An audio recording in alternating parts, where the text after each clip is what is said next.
Chapter 1. Mistfall. The mist clung to the bones of the world like shrouds upon corpses, heavy and endless.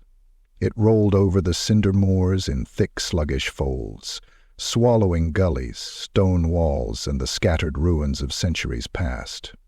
In the twilight half-light of Eldhollow, where the sun was a ghost behind clouds that never broke, the land whispered like something dying slowly.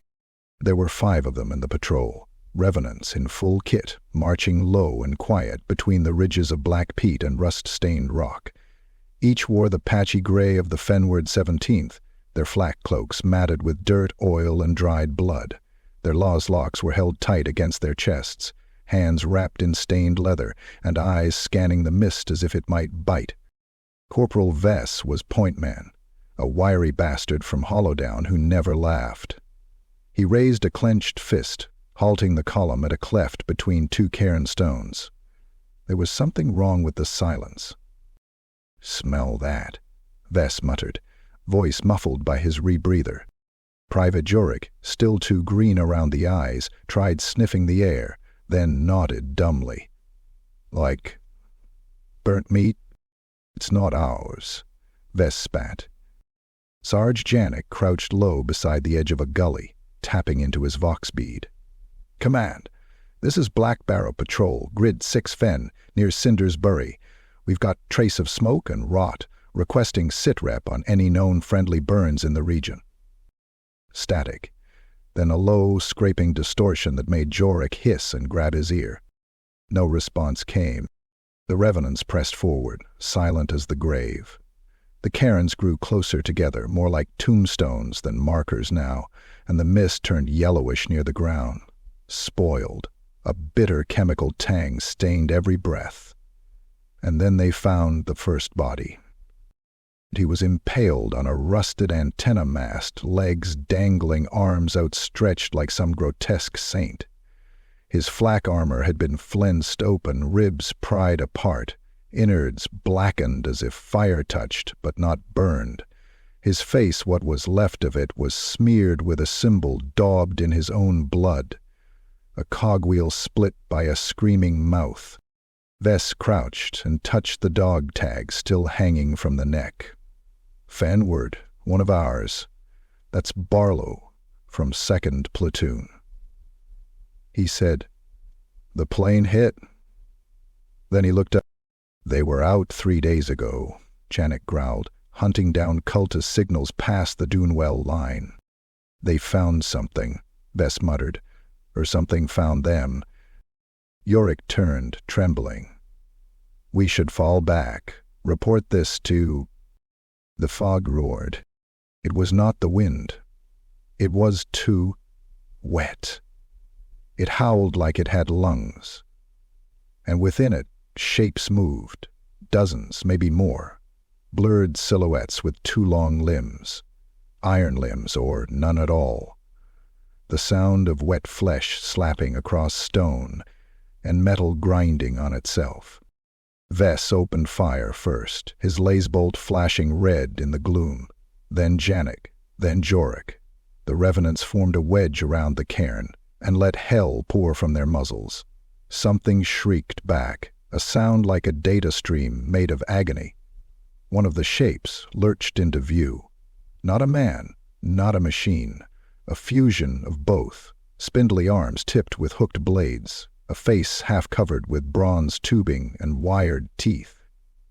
It leapt for Jorik. The young trooper screamed as the thing landed on him, driving him to the ground. A blade punched through his stomach with a wet crunch, and the thing dragged him back into the mist, even as La's fire lit it up. Janik shouted curses and charged after him, disappearing with a last crackle of fire and static. Then silence again. Vess and the last 2 troopers held for another 30 seconds, maybe more. Then, as one, they turned and ran. 2 hours later, Sergeant Major Rorik Tallow stood at the edge of the moorland, staring into the mist. He stood like a carving from iron, unmoved even as the night chill began to coat the dugout with frost.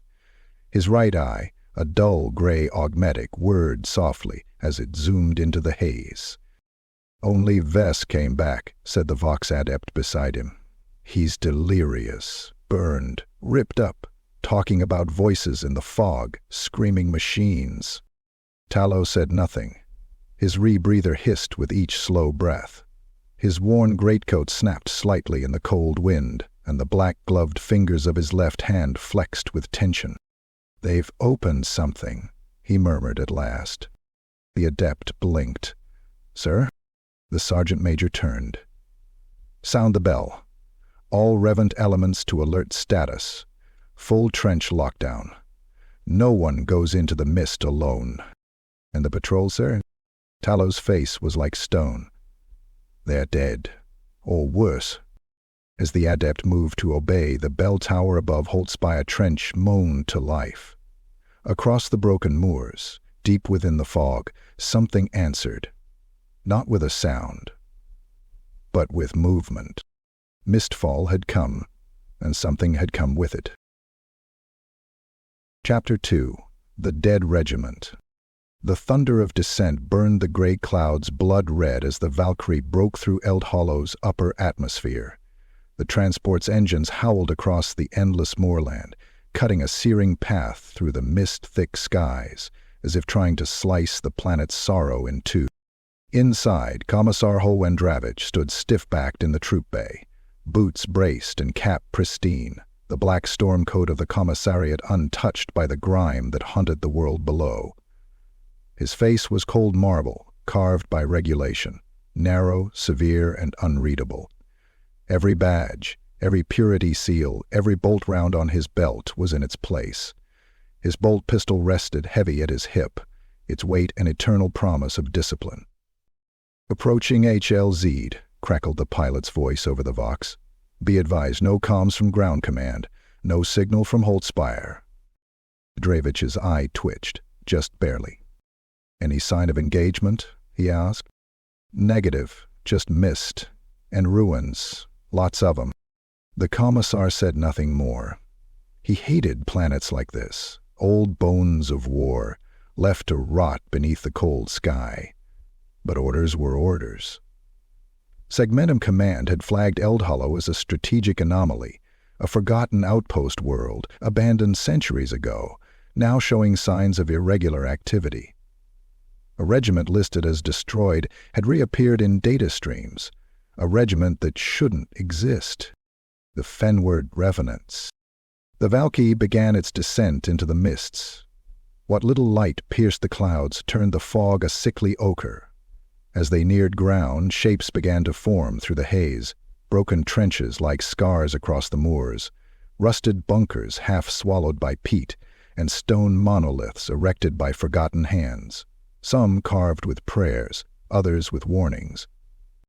Men, movement. Figures emerged from the mist like phantoms. Dozens of them. Filthy, cloaked, hunched figures in patchwork flak and tarnished gear, masks over their faces, eyes glowing dimly through rebreather goggles. No salute, no formation, just an aura of cold, silent readiness. The Valkyrie's ramp hissed open. Dravich stepped down into the gloom, boots crunching over broken stone and cracked bone. The fog wrapped around him like a shroud. The soldiers didn't move. He studied them, and they studied him. These were not guardsmen by standard definition. They smelled of ash, oil, blood, and the swamp. Their armor bore centuries of battle damage, flak plate riveted with scrap, markings carved by hand, laslocks with wooden stocks stained black with age and rain. They were supposed to be dead, and yet they stood.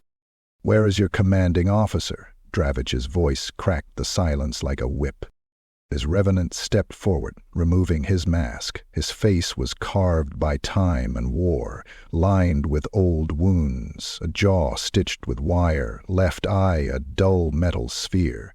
His beard was flecked with gray and blood. He looked up at Dravich with a stare that did not yield. "I am Sergeant Major Rorik Tallow," he said, voice like gravel dragged over iron. "Fenward 17th. Revenants 3rd Company. What's left of us?" Dravich blinked. "By the throne." You should be dust and forgotten. We are, Tallow said, but we're still here. Dravich studied them again. These weren't just remnants. They were revenants in truth. The name wasn't ceremony. It was prophecy. Ghosts of the Imperial Guard, left behind and never called back, yet still fighting, still watching the mists. I've read your files, Dravich muttered. They marked you lost in M41.326. Cultist uprisings, bioplague exposure, confirmed annihilation, no survivors. Then they didn't look hard enough, Tallow said. Dravich's fingers twitched on his belt. You've been cut off from the Munitorum for over a century. You're under-equipped, undermanned, and frankly, feral. Tallow nodded slowly. Aye. You're also still holding the front, Dravich finished. Why? Tallow didn't blink. Because they're still out there. Before Dravich could speak, a scream tore through the fog, a thin, high-pitched wail carried by vox static. The revenants around him moved instantly, fluidly, lays locks up, eyes scanning the ridges. Eyes on, someone shouted. Movement, south bank. Trenchline Alpha 4, barked Tallow. Bolter nests online, fire on sight. The commissar stepped forward trying to locate the source when the fog tore apart in a wall of shrieking metal. Clicking fast, figures of rusted flesh and heretek warpwork, stumbling from the fog on too many limbs. One dragged a string of screaming human heads behind it, mouths still twitching. Another had a ribcage that opened like a maw, spewing chemical fire. The cultists ran behind them, naked and smeared in data glyphs, waving chain blades and screaming prayers to things that should not be named. The revenants opened fire with disciplined savagery. Locks snapped with red fury, each bolt burning into flesh with pinpoint accuracy. Tallow moved like a hound released, his shotgun barking in short, violent bursts that blew ribcages apart and pulped skulls at 10 paces. Dravich stood frozen for only a second, then drew his bolt pistol and fired. A cultist exploded in a mist of red and yellow. Another got close, too close, and a revenant stepped between, taking the blade in the gut before crushing the cultist's face with a rusted entrenching tool. The battle lasted only minutes. When the last heretek twitched and fell into the peat, the revenants reformed, dragging the wounded back behind the trench line. One of them poured a flask of oil over a dying cultist and set him alight with a wordless prayer. Dravich stood in the aftermath, blood on his coat, smoke rising into the mist. Your trench, he said to Tallow, voice quieter now. It isn't just a post. No, said the sergeant major, checking the chamber of his shotgun. It's a grave, and we're the last ones still digging. Dravich looked around at the regiment that wasn't supposed to be alive, men who had become part of the land, fused to the war by time and loss. This world's cursed, he said. Tallow nodded. Aye, and it's ours. Dravich holstered his weapon. For the first time in years, something flickered behind his cold gray eyes. Respect. Very well, Sergeant Major. I've seen enough. The Imperium forgot you, but I haven't. From this moment forward, your command is reinstated, with all honors and expectations due. Tallow grunted, slinging his shotgun. Expectations are for the living. Out here we just hold the line. As the mist closed in again, the revenants vanished back into it, silent as ghosts, ready to fight once more. Dravich followed, coat trailing behind him, boots crunching the bones of forgotten wars. The dead regiment had never died. They had simply waited for the next war to find them. Chapter 3. Dug in and doomed. Thornbarrow was not a fortress. It was a wound, raw, deep, and still weeping. Dug into the corpse of a forgotten battlefield, it twisted like an infection across 2 kilometers of moorland, a tangled web of trenches, dugouts, shell holes, and burial pits. Every wooden plank was half rotten, every sandbag bleeding with mold, and every rusted turret groaned when it turned. The earth itself reeked of oil and blood and old sour death. The Revenants called it home. They moved through it with the ease of ghosts. Voices murmured low in narrow corridors, boots never louder than a whisper on mud-slick timber. There were no lamps, only dim red glower lights and the occasional flare of a match. The Revenants didn't need light. They had learned to fight in darkness, to sleep among bones, to kill in silence. Sergeant Major Rorik Tallow stood at the command dugout, hunched over a chalk map scratched into corrugated metal, one gauntleted finger tracing the trench line where he expected contact. His voice was a rasp wrapped in gravel. "They've been testing our flanks for days. Always at night, always small, never committed." Commissar Dravich loomed nearby, arms folded behind his back, eyes sharp beneath his cap. "Scouting. Cultists looking to find a breach."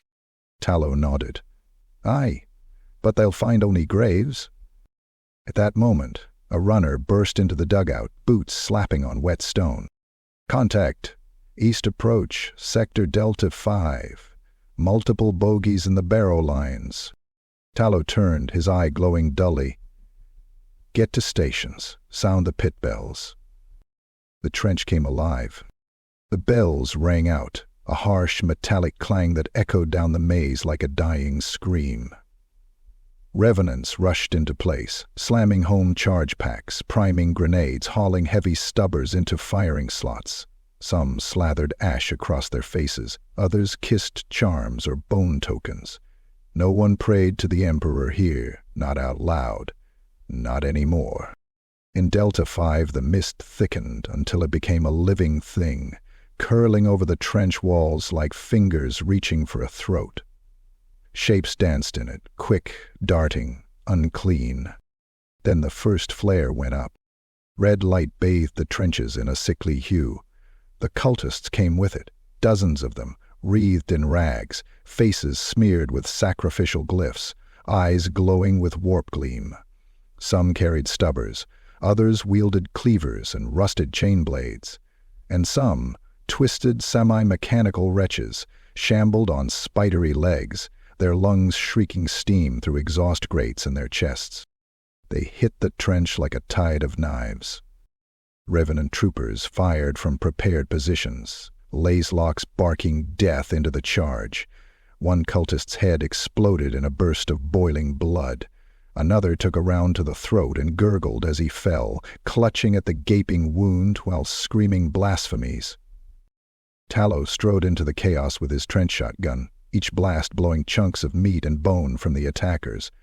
A heretek creature lunged at him with spinning blades where hands should be. He sidestepped, jammed the shotgun under its jaw, and blew its skull apart in a burst of wet fire. Private Harvick was dragged screaming over the trench wall, his screams cutting off in a burst of wet crunches. Two Revenants vaulted after him, stabbing madly into the mist with trench knives and sharpened entrenching tools. One came back, the other didn't.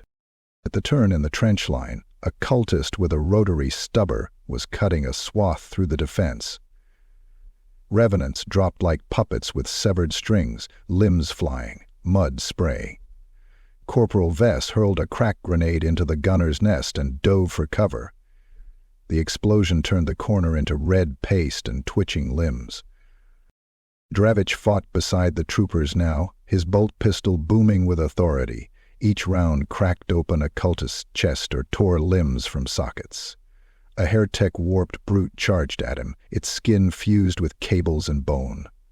Dravich fired 3 times, twice in the chest, once through the eye. The thing collapsed, still twitching, brain jelly spraying the trench wall. "Hold the breach!" Tallow bellowed. Blood spattered across his jaw. Revenants dropped smoke charges and fell back down secondary lines, guiding the enemy into choke points marked with trip mines and jury-rigged promethium traps. The cultists followed, howling their madness. Then the mines went off. The trenches filled with fire. Promethium ignited the fog into a seething inferno, roasting flesh and cooking lungs. Screams echoed off the stone as cultists stumbled and writhed, their skin peeling in sheets. Lost fire cut down the ones that didn't die outright. One revenant, dragging a broken leg behind him, jammed a knife into the eye socket of a heretek and twisted until the thing's head split open like fruit. Another, out of ammo, used a shovel to hack down 3 cultists in a narrow passage, each blow splashing gore across the walls. By the end, the trench was red. Corpses lay 3 deep in places, clogging the firing lines. Smoke choked the air and blood pooled in the duckboards. A heretek construct still twitched, trying to drag its severed torso toward the command line before a revenant smashed its skull with a pickaxe. Tallow stood in the center of the carnage, shotgun at his side, armor cracked and wet, his breath steamed in the cold. Dravich approached, wiping blood from his gloves. "That wasn't their main force," he said. "No," Tallow replied, gazing out into the mist. "That was just the hand. The fist comes next." A wind blew through Thorn Barrow, scattering ash and whispering through skull-pitted trenches. The Revenants returned to their positions, dug in and doomed, then ready. Chapter 4. Echoes in the Fog. The fog had thickened again. Even by Eldhollow's funereal standards, this was unnatural. It had weight, texture, like gauze soaked in grease and smoke. It muffled footsteps and swallowed sound, turning the moorland into a gray abyss where direction dissolved and even thought felt smothered. Sergeant Major Rorek Tallow crouched low on the incline of a peat ridge, one gloved hand pressed against the cool earth, the other resting on the battered frame of his shotgun. Around him, 6 revenants moved in practiced silence, each one a shadow clad in tattered fleck and rust-flecked steel, eyes hidden behind fog-fogged lenses. They were 30 clicks past the known trench lines, deep into no man's land, in territory the Imperium had officially abandoned 2 centuries ago. There were no roads here, no signs of civilization, only decayed battlefields, buried artillery, and silent stone monoliths worn smooth by time and acid rain. But the Revenants weren't chasing ghosts tonight. They were hunting whispers. They'd found them the day earlier, signals faint and broken, threading through the static like spider silk. Chants in binary, screams bent through vox filters. Coordinates repeated over and over in a voice that sounded more machine than man. It hadn't come from any Imperial source. And so they followed. Now they crouched at the edge of a sinkhole, a vast scar in the earth nearly 50 meters wide. Something had dug it out from beneath long ago. Old support beams jutted from the sides, now warped and charred. The hole smelled of old metal and blood, the stench rising like breath from a crypt. Private Creel went down first, lowering himself along a rope line, laslock slung across his back. Tallow followed, boots slipping slightly on rusted steel. The others descended in pairs, weapons drawn. They found themselves in a cavern of twisted metal and rotted circuitry, what remained of an ancient mechanic subvault, its walls half collapsed, its floors slick with stagnant water and chemical slime. Red emergency runes still pulsed along the upper conduits, blinking weakly after centuries in the dark. And everywhere corpses, dozens of them, nailed to the walls with lengths of rebar and scrap iron. Some wore robes of the Adeptus Mechanicus, their augmetics now fused to the walls with hard resin. Others were cultists, flayed and crucified into cogwheel shapes. Someone, something, had turned this place into a cathedral of agony. Tallow moved forward slowly, eyes scanning the symbols smeared in blood and oil across the floor. The runes pulsed when his gaze passed them, warping into blasphemous glyphs not meant for unaugmented minds. "Sergeant," murmured Trooper Ness, pointing toward the far chamber. "You're going to want to see this." Tallow moved, shotgun raised. The inner vault had once been a generator room, judging by the skeletal remains of turbines and cogitators. But now it served a new purpose. A ritual site. The walls were covered in looped cables of living muscle, twitching with foul energy. At the center was an altar, built from the fused bodies of dead servitors and shaped like an inverted throne. Upon it stood a heretek totem, a sculpture of barbed copper and screaming faces, its form impossible to follow with the eye, always shifting. It throbbed with a slow pulse like a heartbeat. The revenants drew back instinctively. Ness vomited. Creel began muttering catechisms, his hands shaking. Tallow didn't move. Instead, he approached the totem. The metal near it seemed to sweat, and a high-pitched tone began to resonate in the air, making teeth vibrate and eyes tear. Suddenly, the totem spoke. Not in words, not aloud, but every revenant in that chamber heard it. Visions stabbed into their minds, a forge wall burning, machines weeping black ichor, a colossal war engine rising from beneath a planet's crust, tendrils of corrupted data streaming into the void.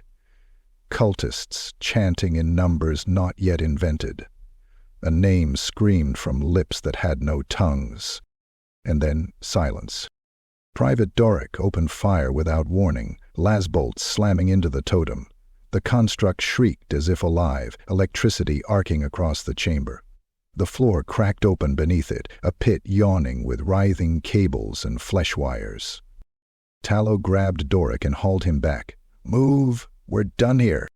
The revenants fell back through the vault, the walls groaning around them. The corpses began twitching on their nails. One screamed. At the rope line, something emerged from the dark, no longer human. It wore robes like a priest, but moved like a puppet made of broken bones and pistons. Its mouth had been replaced with a vox grill, which emitted nothing but static and sobbing. Trooper Creel fired point blank, blowing a hole through its chest. It didn't fall. It lunged. Tallow met it with a full blast from his shotgun, blowing its head apart in a burst of sparks and blood. The body twitched, then sagged. They scrambled out of the vault, emerging into the fog with lungs full of smoke and eyes bleeding light. The ground shuddered behind them as something deep below began to stir. Back at the rally point, the squad regrouped, silent, bloody, exhausted. Ness looked up. "What the hell was that, Sarge?" Tallow lit a low stick, his hand stained with gore. He didn't answer at first. Then, "It's not just a cult?" Ravitch stepped out of the gloom, his coat trailing behind him. "You saw it?" Tallow nodded. "They are building something, or birthing it, a god of steel and wire, a war spawn born from the bones of dead machines." The commissar said nothing. Tallow took a long drag, smoke curling from his lips. "This isn't just rebellion," he said. "This is heresy, and it runs deeper than we knew." Behind them, in the distant mist, something howled. A sound like a broken engine trying to scream. The revenants turned back toward their lines. War was coming, and it had teeth made of iron. Chapter 5. The Bells of Brinewall. The bells tolled first, 3 long shuddering notes that rolled across the moors like distant thunder. Then silence, followed by a crackle of garbled vox transmission. Brinewall under siege. God engine. No. SKKRT. Flesh. The sky is bleeding. Help. And then nothing. The revenants marched fast and without pause, their boots squelching through mire and peat, weapons locked to their chests. Sergeant Major Rorik Tallow led them from the front, face set like stone, rebreather hissing with each breath. He said nothing. He didn't need to. They all knew what it meant when the bells rang from Brinewall and then stopped. Brinewall had once been a shrine town, clinging to the southern edge of the cinder moors like a scab. It was built around a pre-Imperial chapel, its stones blackened by age and soot, its spire crowned with a rusted aquila and a cracked vox-adder that could barely reach Holtspire during storms. The local garrison had dwindled to a handful of shrine keepers and ancient autogun turrets, rigged to proximity alarm. It wasn't meant to fight. It was meant to pray. And prayers meant nothing now.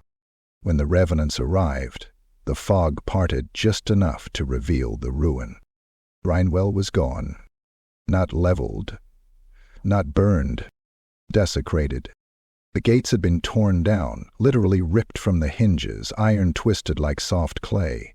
The shrine's aquila was inverted, now wreathed in intestines that steamed in the cold air. Blood ran down the cobbled streets in sluggish rivers, pooling in gutters and under broken carts. The chapel doors had been blown apart. The interior— Tallow stepped inside first.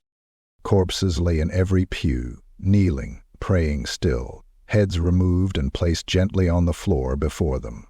Their mouths were open, lips split as if still screaming. The altar had been turned into an abattoir, stacked with bones shaped into crude icons. One wall had been coated with scripture, not painted but etched with fingernails and blood.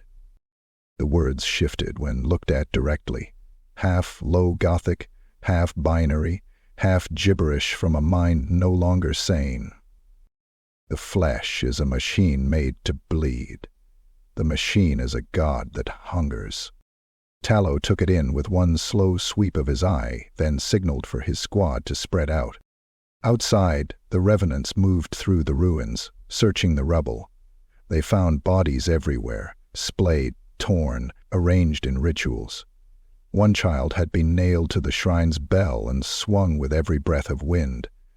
Another had been stripped of skin, but left alive. Private Ness ended her suffering with a quiet bolt to the skull. In the old tavern they found what used to be the shrine keeper. He had been opened from groin to gullet and stuffed with data slates, their screens now flickering with warp-spawned code. And then there was the bell tower. Bess found it first, blood trailing up the steps like something had crawled, not walked. Inside, the air stank of ozone and something worse, something impossible. Flesh? Metal? Acid? All three at once? At the top of the tower, they found the source of the last Vox call. It had once been a man. A Vox adept. Now fused into the transmitter array, his skull was peeled open and wires plunged into the brain like roots through earth. His jaw was gone, replaced by a screaming speaker grill.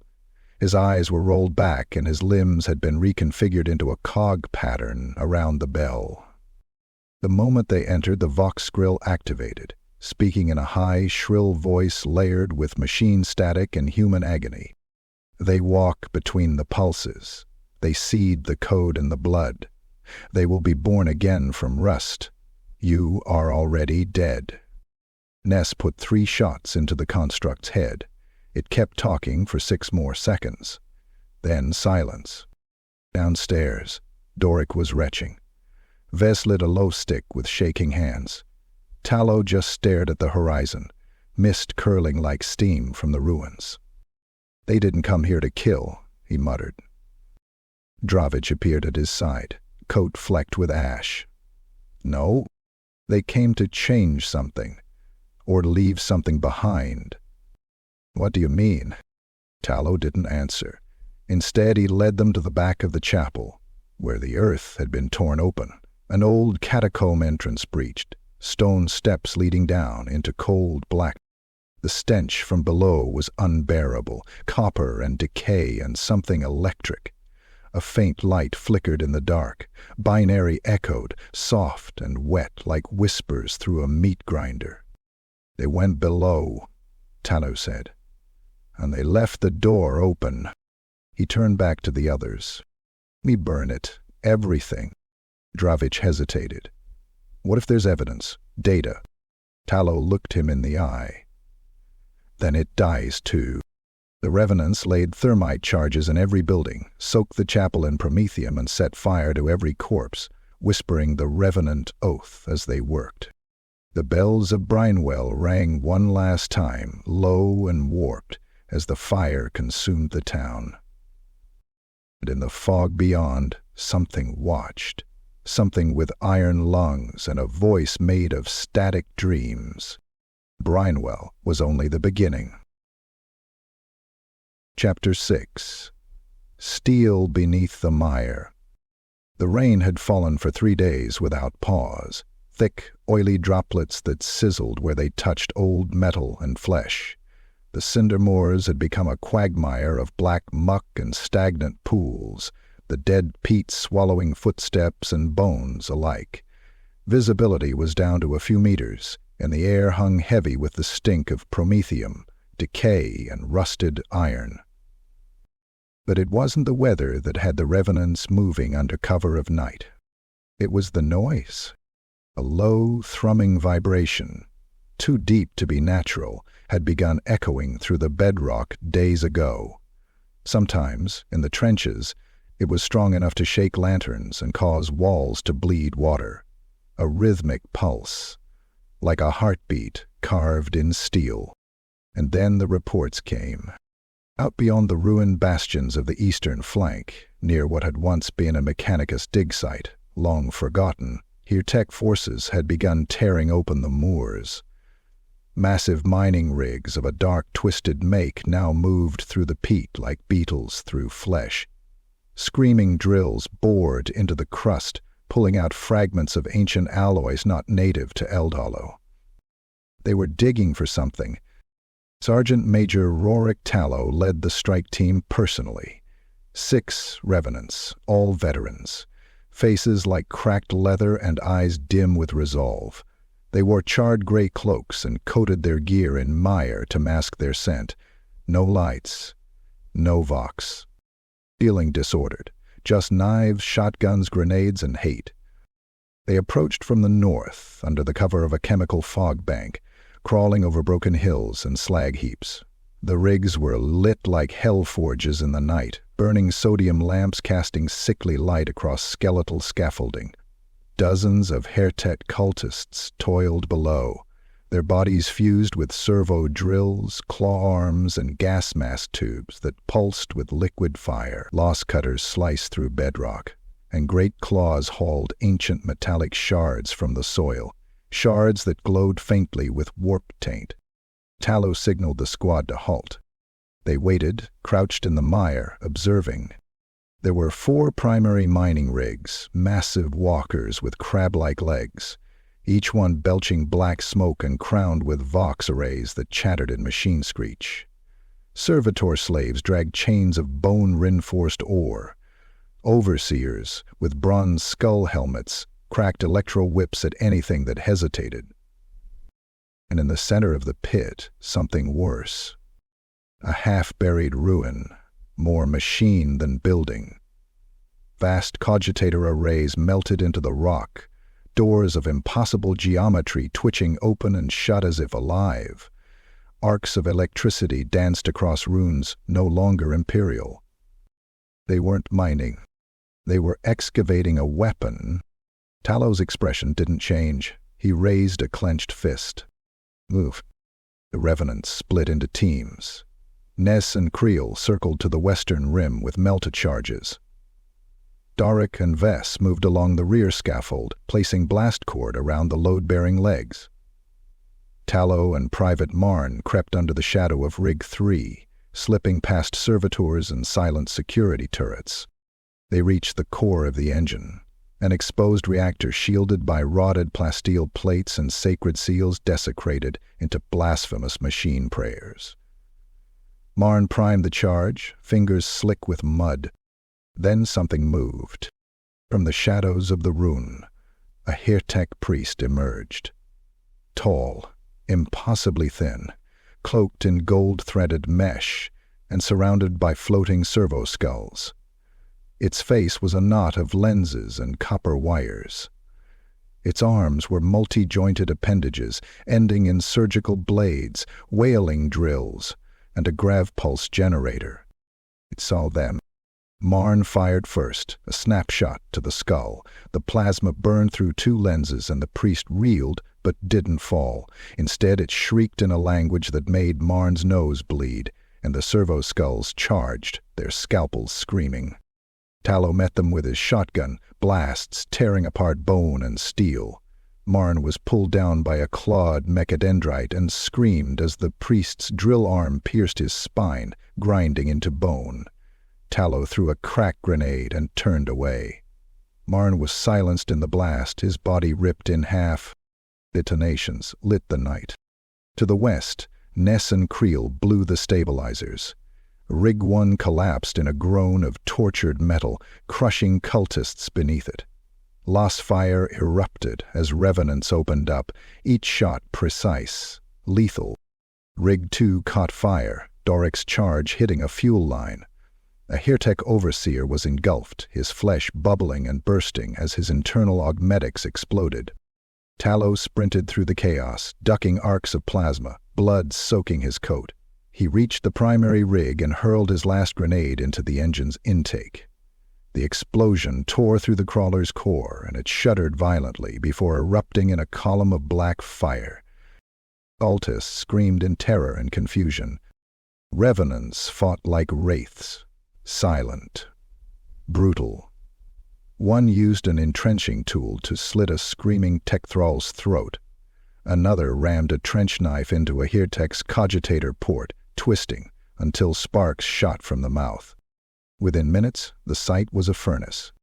The priest reappeared, missing half its torso but still crawling, one leg dragging behind it, speaking in broken vox code. Tallow stomped toward it, shotgun empty, and drew his bayonet. It reached up, its drill arm sparking. Tallow drove the blade through its skull, deep and slow, until the twitching stopped. By dawn, the rigs were ash and slag. The Revenants regrouped at the ridge, blackened and bloodied. "What now, Sarge?" Ness asked, eyes wide. Tallow looked back at the ruins, still pulsing, still whispering through the ground. "They were digging towards something," he said, "but we've bought time." He turned, the wind rising behind them. "Let's make sure we use it." Behind them, the last rig collapsed, its bones screeching like a dying god. Steel beneath the mire had stirred, and it would not sleep forever. Chapter 7. The Devil's Choir. They heard the voice long before they saw the village. A distant song, distorted and unnatural, drifting through the haze of Eldhollow's never-ending mist. It sounded like a hymn chanted in reverse, melodic, dissonant, and laced with something unclean. It echoed off the stones, crawled down the trenches, and threaded itself into the Revenant's ears like barbed wire through cloth. Sergeant Major Rorick Tallow paused mid-march, one hand raised. His breath hissed through his rebreather as he stared into the fog ahead. The squad halted behind him, laslocks at the ready, each man grim-faced and coated in peat muck. But even their expressions faltered slightly now. Private Creel's mouth twitched. "Can you hear it?" he murmured. "It's beautiful." Tallow's head turned like a turret. "Keep your mind yours," he growled. "Strip the song from your ears." But it was hard. Harder than it should have been. The voice? It changed with every breath. Sometimes it sounded like a mother humming to her child. Then a choir of angels. Then your own voice, whispering things you'd forgotten to be afraid of. Tallow forced his mind away and pressed forward. They crested a low ridge and saw the hamlet below, Lantridge, one of the outer settlements that dotted the edge of the brine swamps. It had always been small, a chapel, maybe 20 homes, and a green silo warped with rust. Now it was lit by the flickering green light of witch flame. People stood in the square, villagers, once loyal servants of the Imperium. Now they swayed as one, eyes closed, arms lifted toward a central figure standing atop a pile of bones and shattered shrine icons. "The preacher?" He wore a robe made from skin, human, stitched with copper thread and data tape. His face was hidden behind a vox mask shaped like a hymnal speaker, a box of rusted steel where his mouth should have been. 6 servo skulls orbited him, each moaning in a different octave. His hands were spindly and stained black, nails replaced with tuning forks that rang when he moved. And from his vox grill came the voice. Not words, not truly, but pulses of noise, fractured vox feedback laced with raw emotion. It bypassed language, drilling into the primal gut. To hear it was to feel as though you were being rewritten. Revenant Trooper Doric collapsed to his knees, tears running down his cheeks. "She's calling me," he whispered, fingers twitching. "My mother. I can hear her." Tallow grabbed him by the collar and slammed him back into the earth. "She's dead," he snarled. "That thing is—" The preacher turned.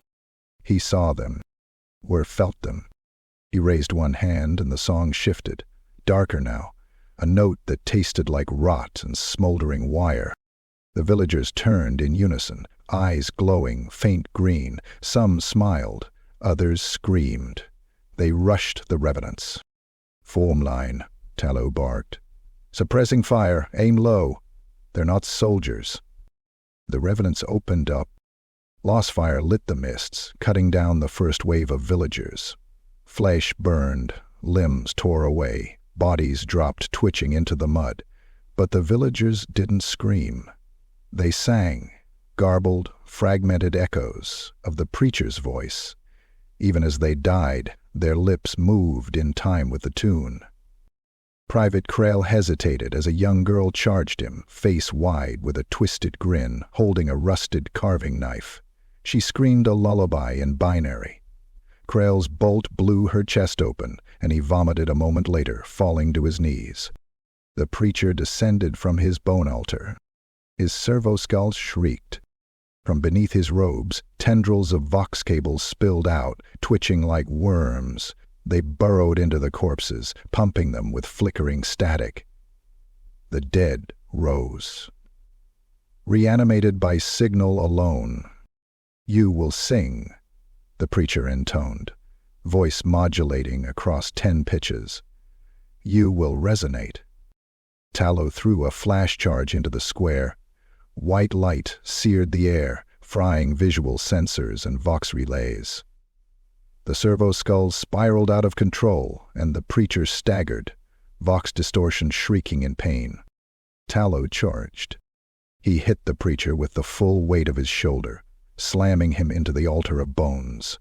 They crashed to the ground in a spray of blood and shattered femurs. The preacher reached for him, fingers clawing for Tallow's face, but the sergeant major drove his trench knife into the center of the vox grill and twisted. Sparks, blood, screaming feedback. The preacher's voice gurgled into static.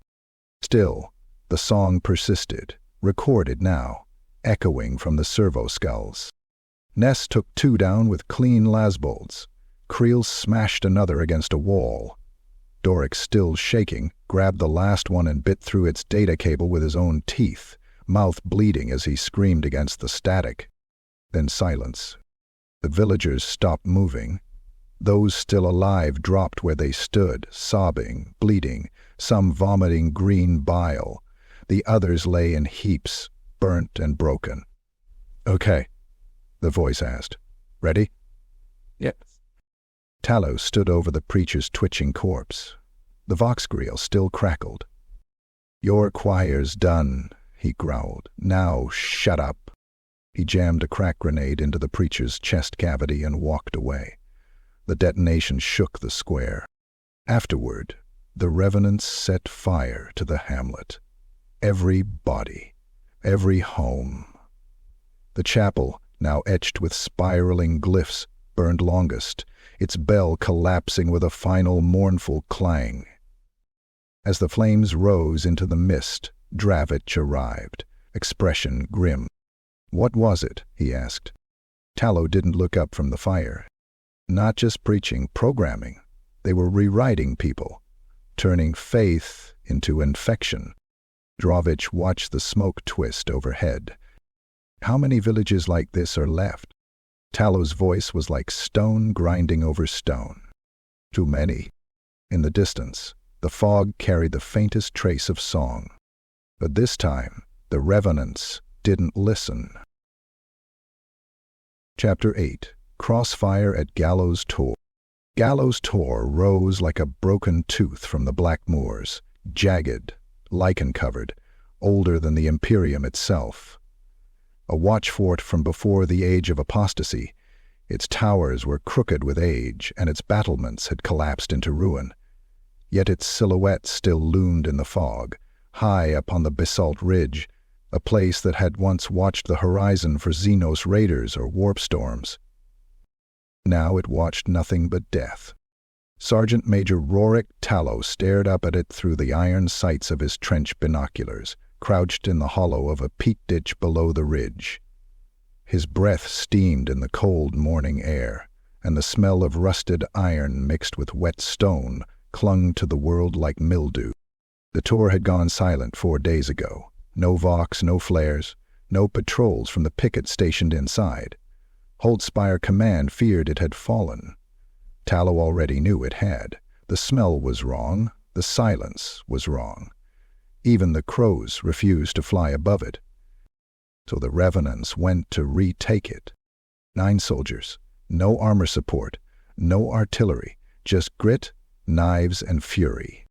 They approached under a sky as gray and still as stone, slipping through rock formations and tangled gorse, every step measured, weapons low. Thunder cracked far off to the east, but it never rained, not anymore. Tallow's hand went up. "Stack breach formation," he hissed. They fanned out at the southern archway, where a massive bronze door once stood.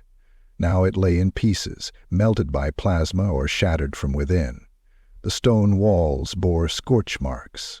Something had come through here, something strong enough to tear adamantium struts in half. The Revenants entered. Inside Gallows Tor was worse than expected. The courtyard was choked with corpses. But they weren't human. The bodies were part man, part Regiment, heretic constructs in various stages of decay and assembly. Some had been cut down in mid-transition, flesh flayed away to expose interface ports and screaming vox grills where mouths had once been. Others were little more than twitching sacks of meat fused to armor frames, their heads replaced with cogitator blocks. The stench was indescribable. Private Ness gagged and turned away. Darik crossed himself. Tallow simply advanced. They swept the inner courtyard, cautiously, Laswalks up, watching every shadow. The towers were partially collapsed, and the old bastion gate was barely standing. But it wasn't empty. It was bait.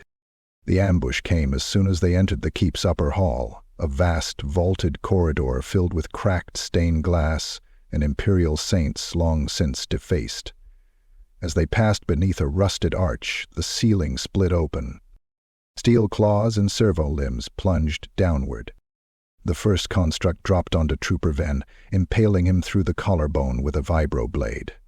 It didn't scream, it just shook violently, shattering his ribs with each spasm. Ven's chest burst outward in a wet explosion as the machine pumped something black into him. Tallow fired. His shotgun tore the construct's upper half apart in a hail of iron splinters. "Contact! Front and flanks," Vess shouted. "They're coming at the damn wolves." The Revenants formed a staggered firing line as constructs poured from broken ducts and shattered support pillars. Some ran on 4 legs, spitting molten data from jawless mouths. Others dragged themselves with piston arms, sparking and gibbering.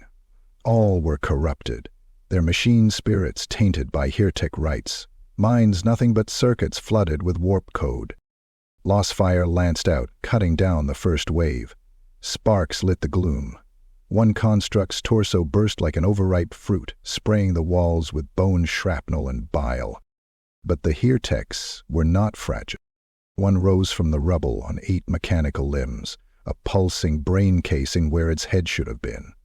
It opened a vox horn in its chest and let out a scream so piercing that Darak dropped to the floor, clutching his skull, eyes bleeding. Tallow charged it, slamming 2 crack grenades beneath its carapace. He didn't run. The explosion turned the hallway into a maelstrom of shrapnel and gore, the shockwave knocking soldiers from their feet. Tallow was thrown clear, coat smoldering, blood in his ears. He stood, limping, and kept going. In the stairwell, Creel fought hand-to-hand with a blade-armed monstrosity.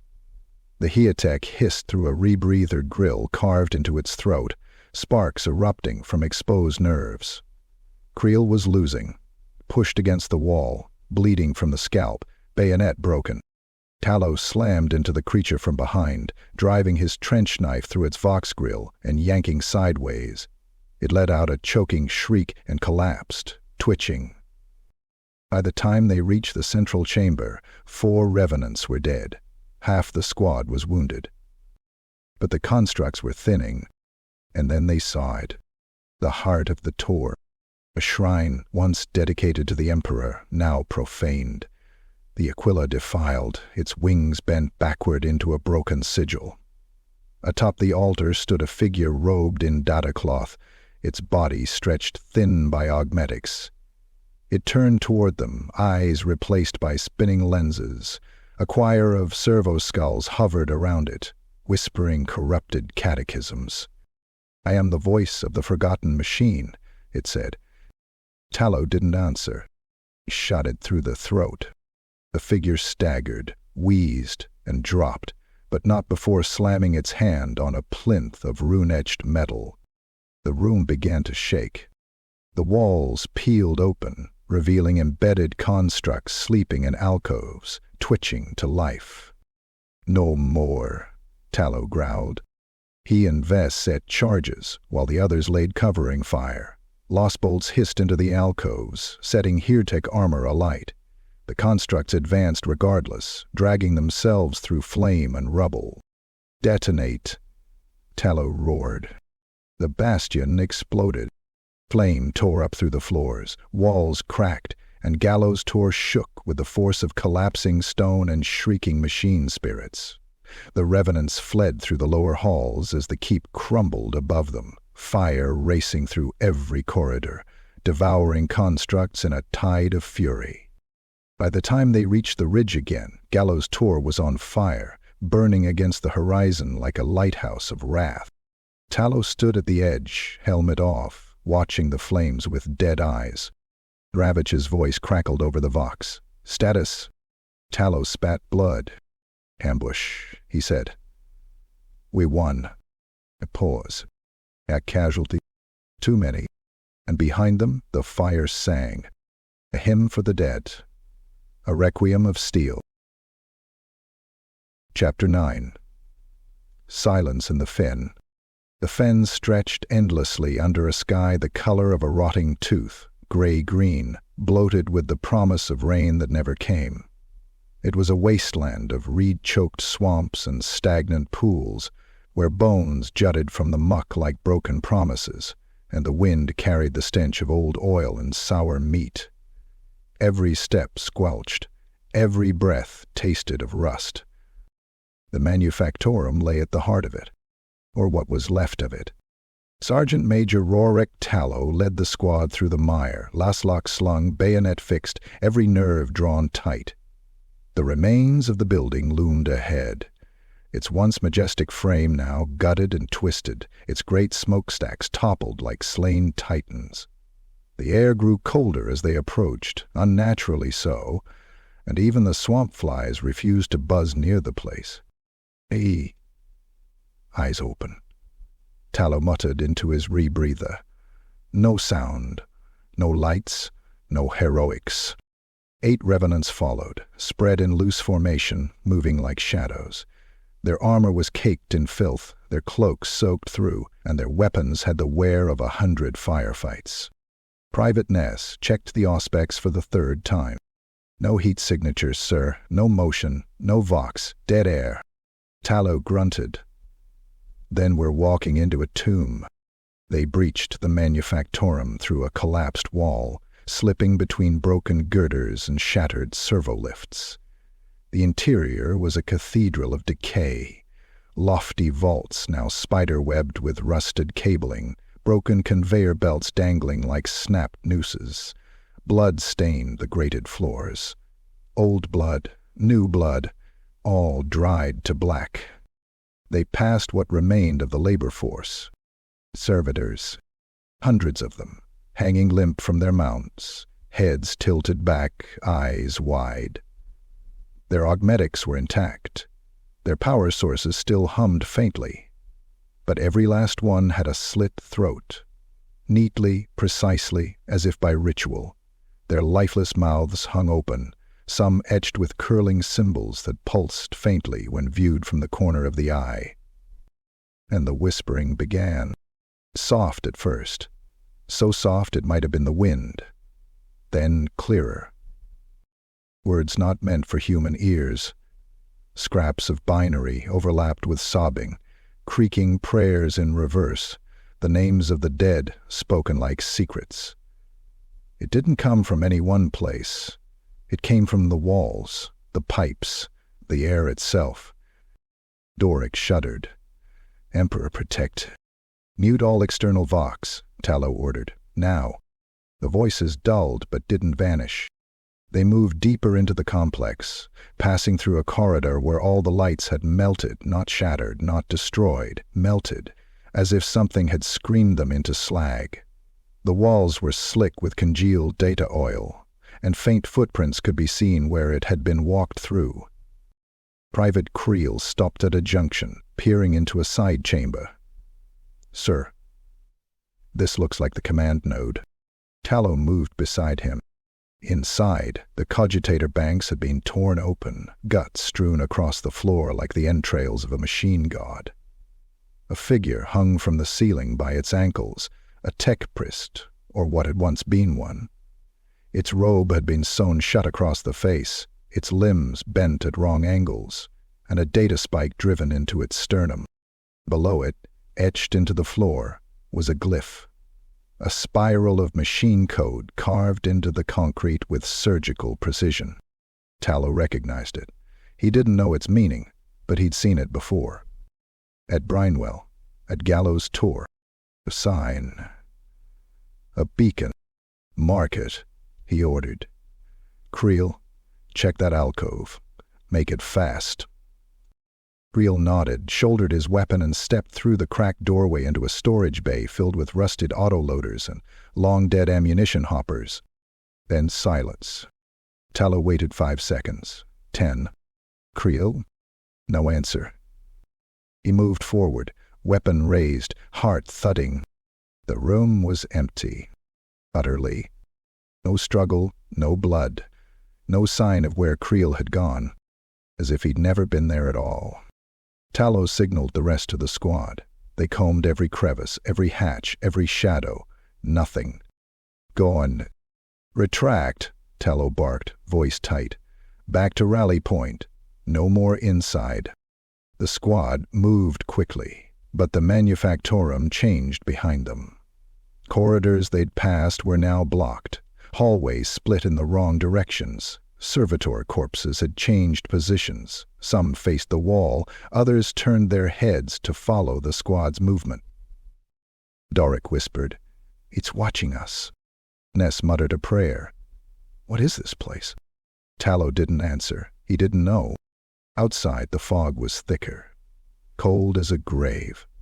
As they exited, the manufactorum let out a deep, slow groan, like the dying breath of a giant.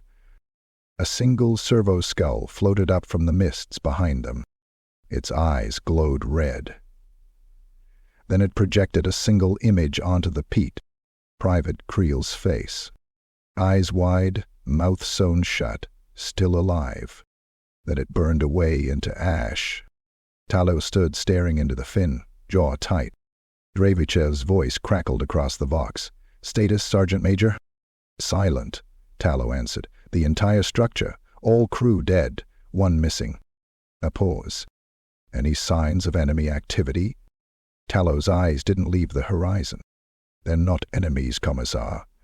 Not anymore. This is something else. The whispering returned on the wind, like a lullaby filtered through rust and screams. Tallow turned away. They marched back into the mist. But the silence followed. Chapter 10. Fire in the Rain. The rain began just after midnight, fat, acidic droplets falling like molten glass through the endless Eldhollow fog. Each impact hissed on armor and stone alike, scarring metal and steaming off bare skin. The downpour turned the moorland into a black morass of mud, bone, and chemical runoff. Lightning arced overhead, illuminating the ruined ridges and shattered defenses in ghostly flashes. There was no thunder, just the hiss of rainfall and the distant mechanical whine of something being born. Rorik Tallow moved like a shadow between the stones, his battered shotgun slung across his chest, his eyes locked on the glow ahead. It pulsed like a heartbeat, red, then green, then white. Hot? The heretek engine breeding pit. They'd found it by accident, intercepted vox fragments, corrupted transmission cycles layered under binary prayers, coordinates whispered through dead servitors, a location etched into the back of a captured cultist's eyelids. It lay in the crook of a collapsed mine shaft and an old cathedral ruin, where the Imperium had once extracted promethium and the Mechanicus had built shrines of logic. Now those shrines were perverted. Where once stood manufactorum spires, now pulsed steel growths, massive, cancerous blooms of cabling and meat.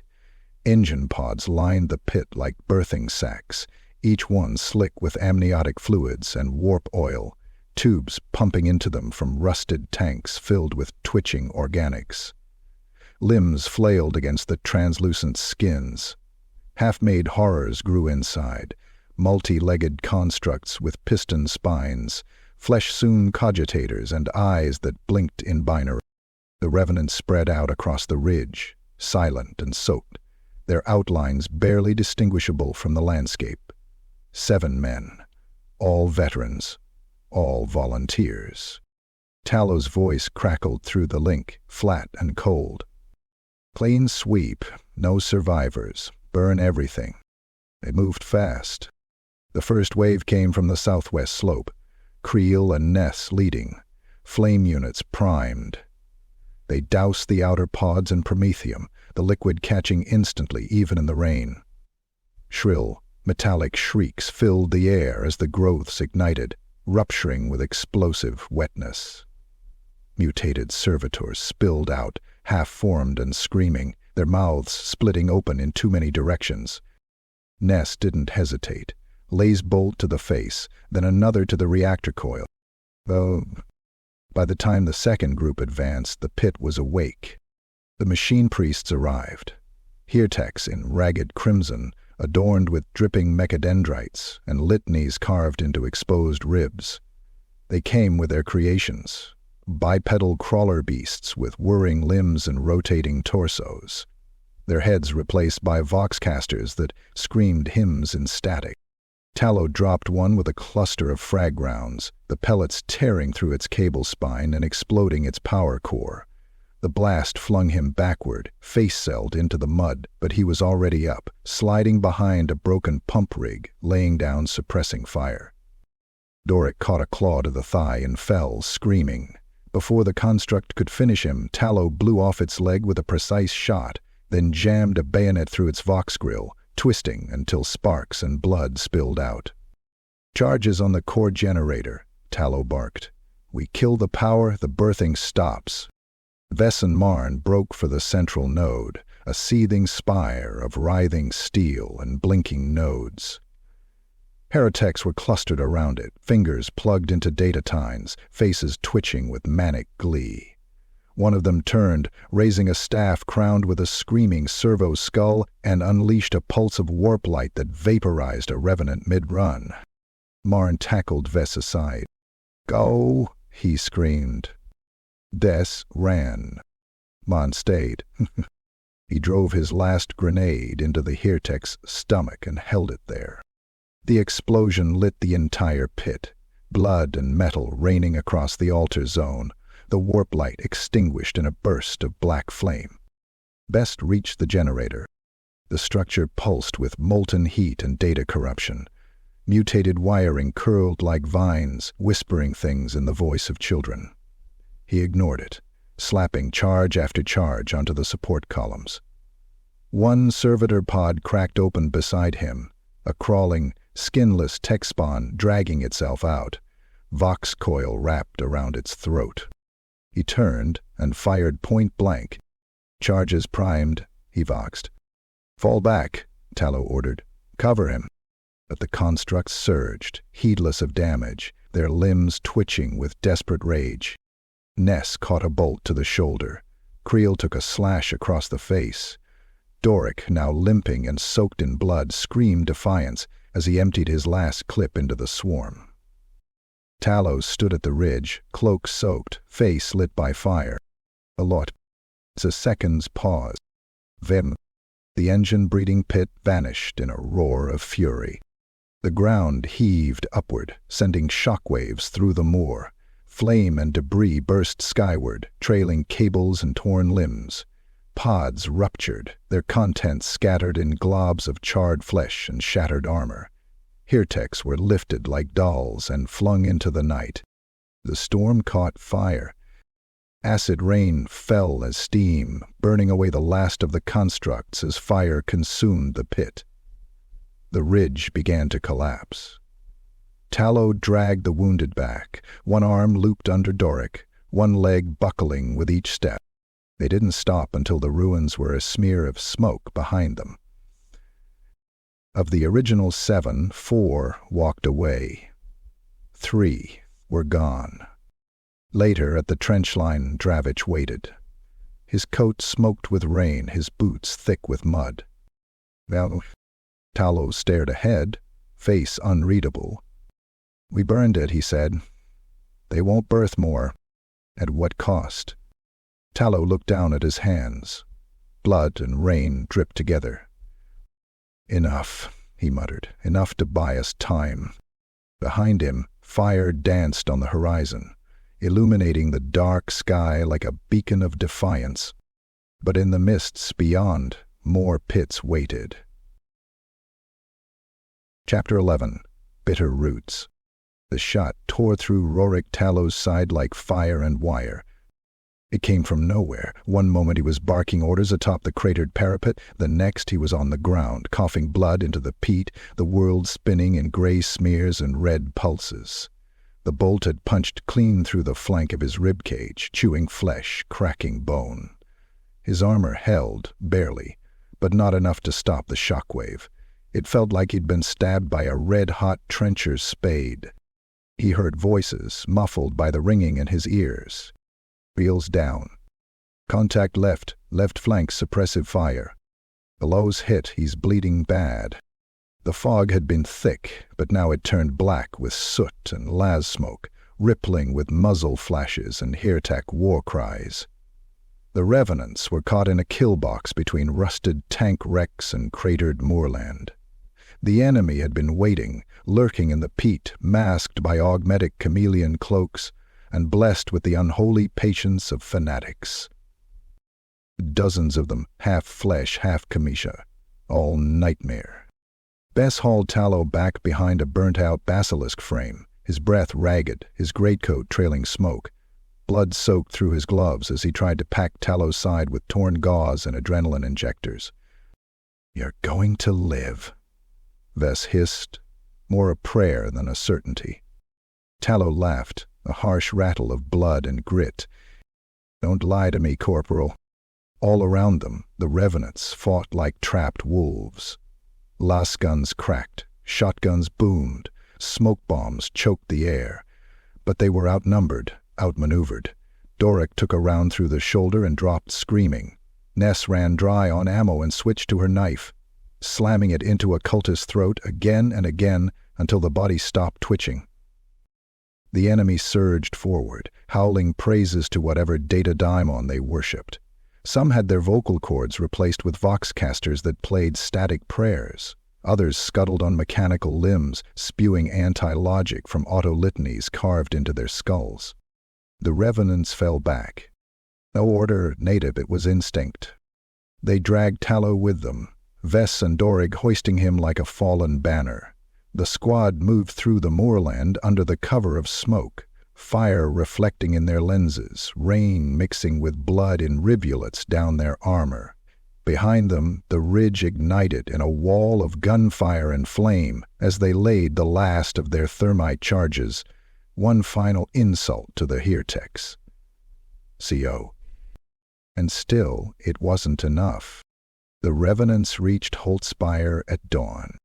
The ancient trench citadel loomed like a dying god in the mist, black iron ramparts scarred by centuries of war, trench networks spiderwebbing out from the central bastion, banners in tatters, vox arrays drooling rust.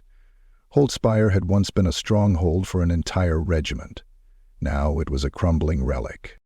They slammed the gates behind them. Tallow was rushed to the med bunker, little more than a field slab and a shelf of stim injectors. Magos Corporal Adrel carved the bolt out with a bone saw, Tallow biting down on a leather strap as blood soaked the floor.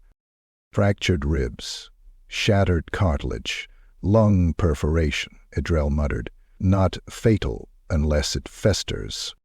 Tallow spat blood at the wall. Everything festers on Eldhollow. He passed out. When he awoke, the lights had dimmed and Holtspire had grown quiet. Too quiet. The Revenants were fracturing. Without Tallow at the wall, discipline frayed. Doric had taken to drinking from the antifreeze lines. Ness hadn't spoken since the last battle. Creel, burned and bandaged, stared at the mist like it owed him a debt. Arguments broke out in the supply pits. A fight erupted in the ration queue. One man tried to stab another with a mess fork over a tin of corpse starch. Commissar Dravich put him down with a bolt to the face. No words, no trial. Desertion follows next, he muttered to himself. Then collapse. He found Tallow later, standing on the parapet despite his wound, one hand clutched to his side, shotgun across his back. You should be in bed. I should be dead, Tallow rasped. But they're watching me. They're watching us. We can't break here. Dravich stepped closer. You've lost nearly half your command. Your men are starving, wounded, and half mad. This isn't a defense line, it's a grave. Tallow looked at him with a gaze colder than death. Then let the bastards bury us deep.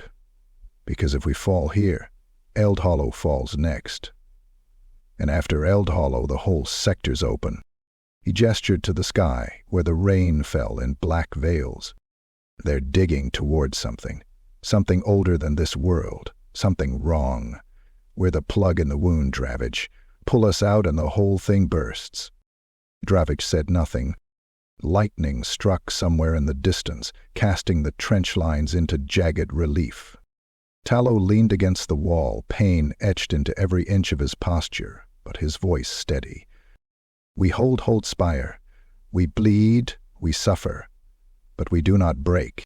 Far below, the Revenants gathered at the trench lip, faces pale and silent.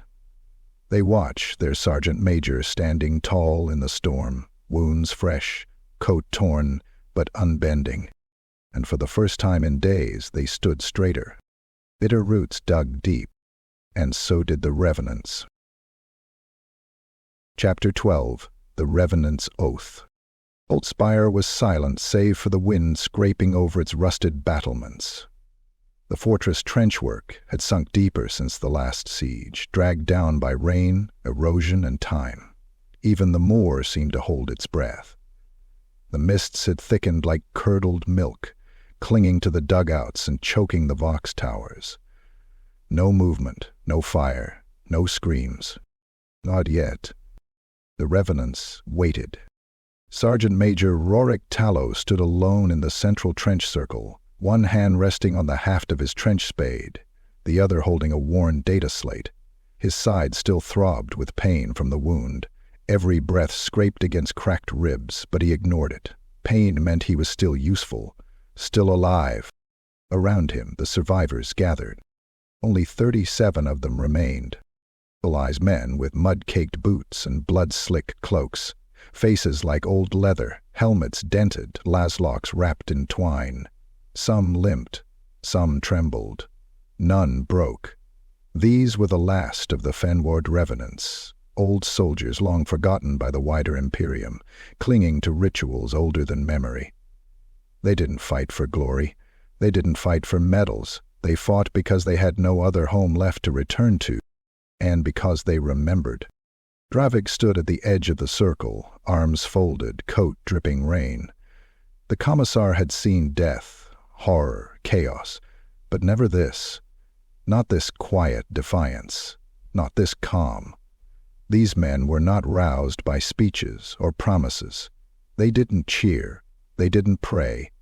They simply stood and waited. And then Tallow began to speak. Not loudly, not with grandeur, just with truth. We are not honored. We are not recorded. No one remembers us.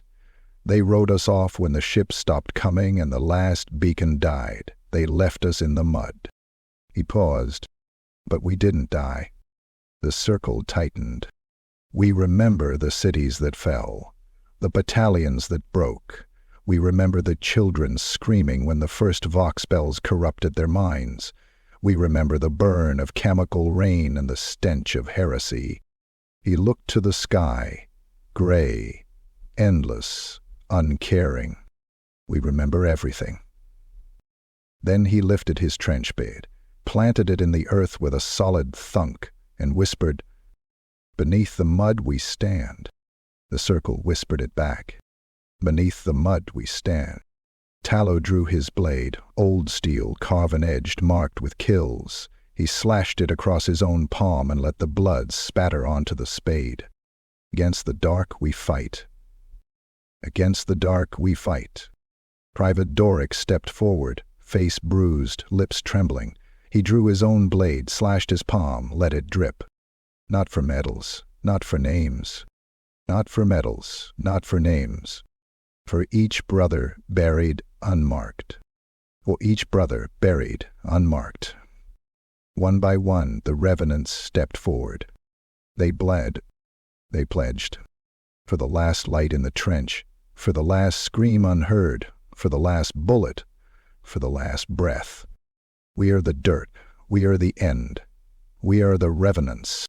They did not roar. They intoned. A chant born of years of rot and rain and death. A mantra not taught by any commissar or priest. It was older, deeper, carved into the marrow of their bones. Dravik felt it in his chest. A weight, a presence. This wasn't duty. This was survival made sacred. He stepped forward, something tight in his throat. "You've kept this all this time." Tallow didn't look at him. "Since the first trench, Commissar. Since the first of us died screaming with no one to remember him. We said we would, and so we did." Dravik looked at the ragged formation. He saw men who had seen the galaxy's worst horrors and hadn't broken, but bent, twisted into weapons. Men who should have been dead 100 times over, but instead stood in the mire with fire in their eyes. "You're not ghosts," he said. Tallow finally looked at him, face pale in the mist, eyes burning. "No. We're what comes after the ghosts." A klaxon blared across the trench line, low and long. The enemy was coming again. The Revenants didn't flinch. They moved to the firing lines with precision and grace, faces calm, weapons ready. No fear, no doubt, just duty. As the heretek drums began in the fog beyond, echoing like iron hearts, the Revenants took their positions in the blackened bunkers and along the battered breastworks. Tallow climbed to the top of the line, laslock in one hand, blade in the other. His blood still dripped from his palm, mixing with the rain.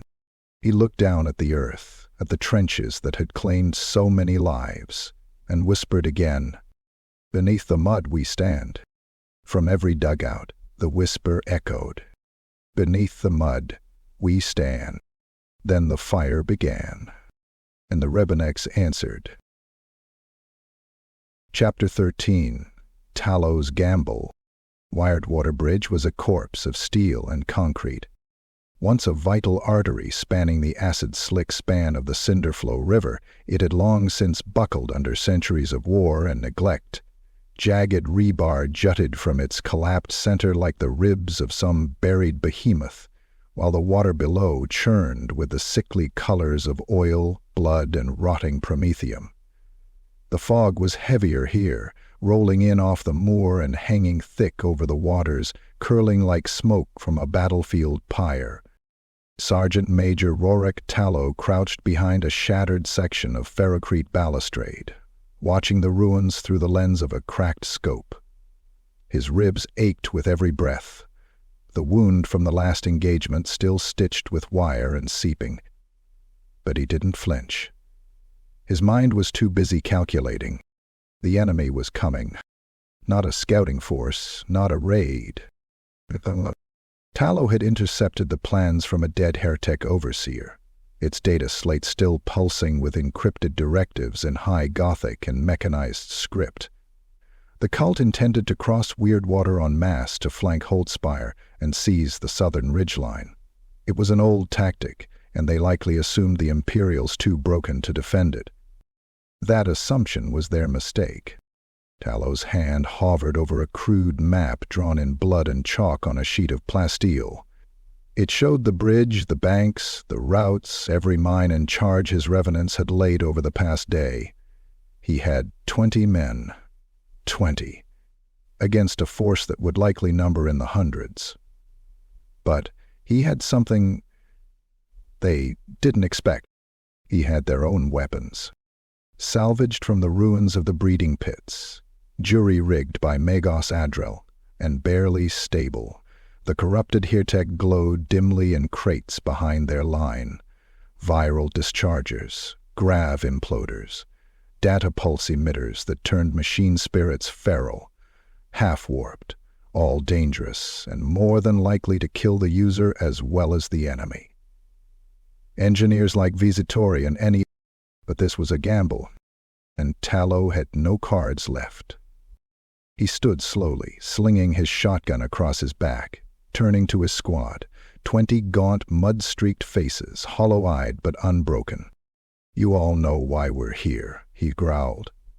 "They think this flank is dead. They think they'll sweep across and catch Holtspire with its trousers down. I say we make them regret walking into our graveyard." A murmur, a few smirks. Doric cocked his flamer with one hand, the other still in a sling. Tallow gestured to the heretek crates. "The Magos says these things might kill us. He's probably right, but they'll take a lot of them with us." Ness raised a hand. "What about retreat?" Tallow's grin was a razor across blood. "We're not retreating. We're waiting. Once they're in the kill zone, we bury them in their own filth." The Revenants moved like trench ghosts, spreading across the broken bridge supports, rigging detonators and fallback points. Grav mines were jammed into culverts. Viral vents were buried in the mudbanks. A corrupted data pulse emitter was lashed to a tripod of bones aimed toward the center span. Hours passed. The mist thickened. The river churned. And then they heard it. Marching, clanking, static whispers. The enemy came in lines of 2s and 4s, cultists in rebreathers and barbed armor, dragging heretek constructs behind them on chains. Some of the machines walked on dozens of insectile limbs, others hovered, their bodies little more than floating cubes of humming warp metal. At their center was a tank-sized crawler, a walking reliquary of machine sin, spewing black smoke and binary chants. Tallow held his breath. The first ranks crossed into the kill zone. He whispered into his vox. "Lighted." Hell answered. The grav mines detonated with a low bone-deep pulse. Cultists were crushed inward like paper dolls, their bodies folding and imploding, bones snapping like twigs. The viral dischargers hissed open, releasing clouds of shimmering gas that clung to skin and armor, boiling it, infecting it. The infected began to scream, not in pain, but in code. Their throats spasmed as they chanted corrupted litanies, tearing at their own faces, firing blindly into their own lines. Tallow's squad opened fire. Lasbolts sliced the fog. Shotguns barked death into the chaos. Ness manned a heavy stubber jury rig to fire, using the spinal nerve of a dead servitor.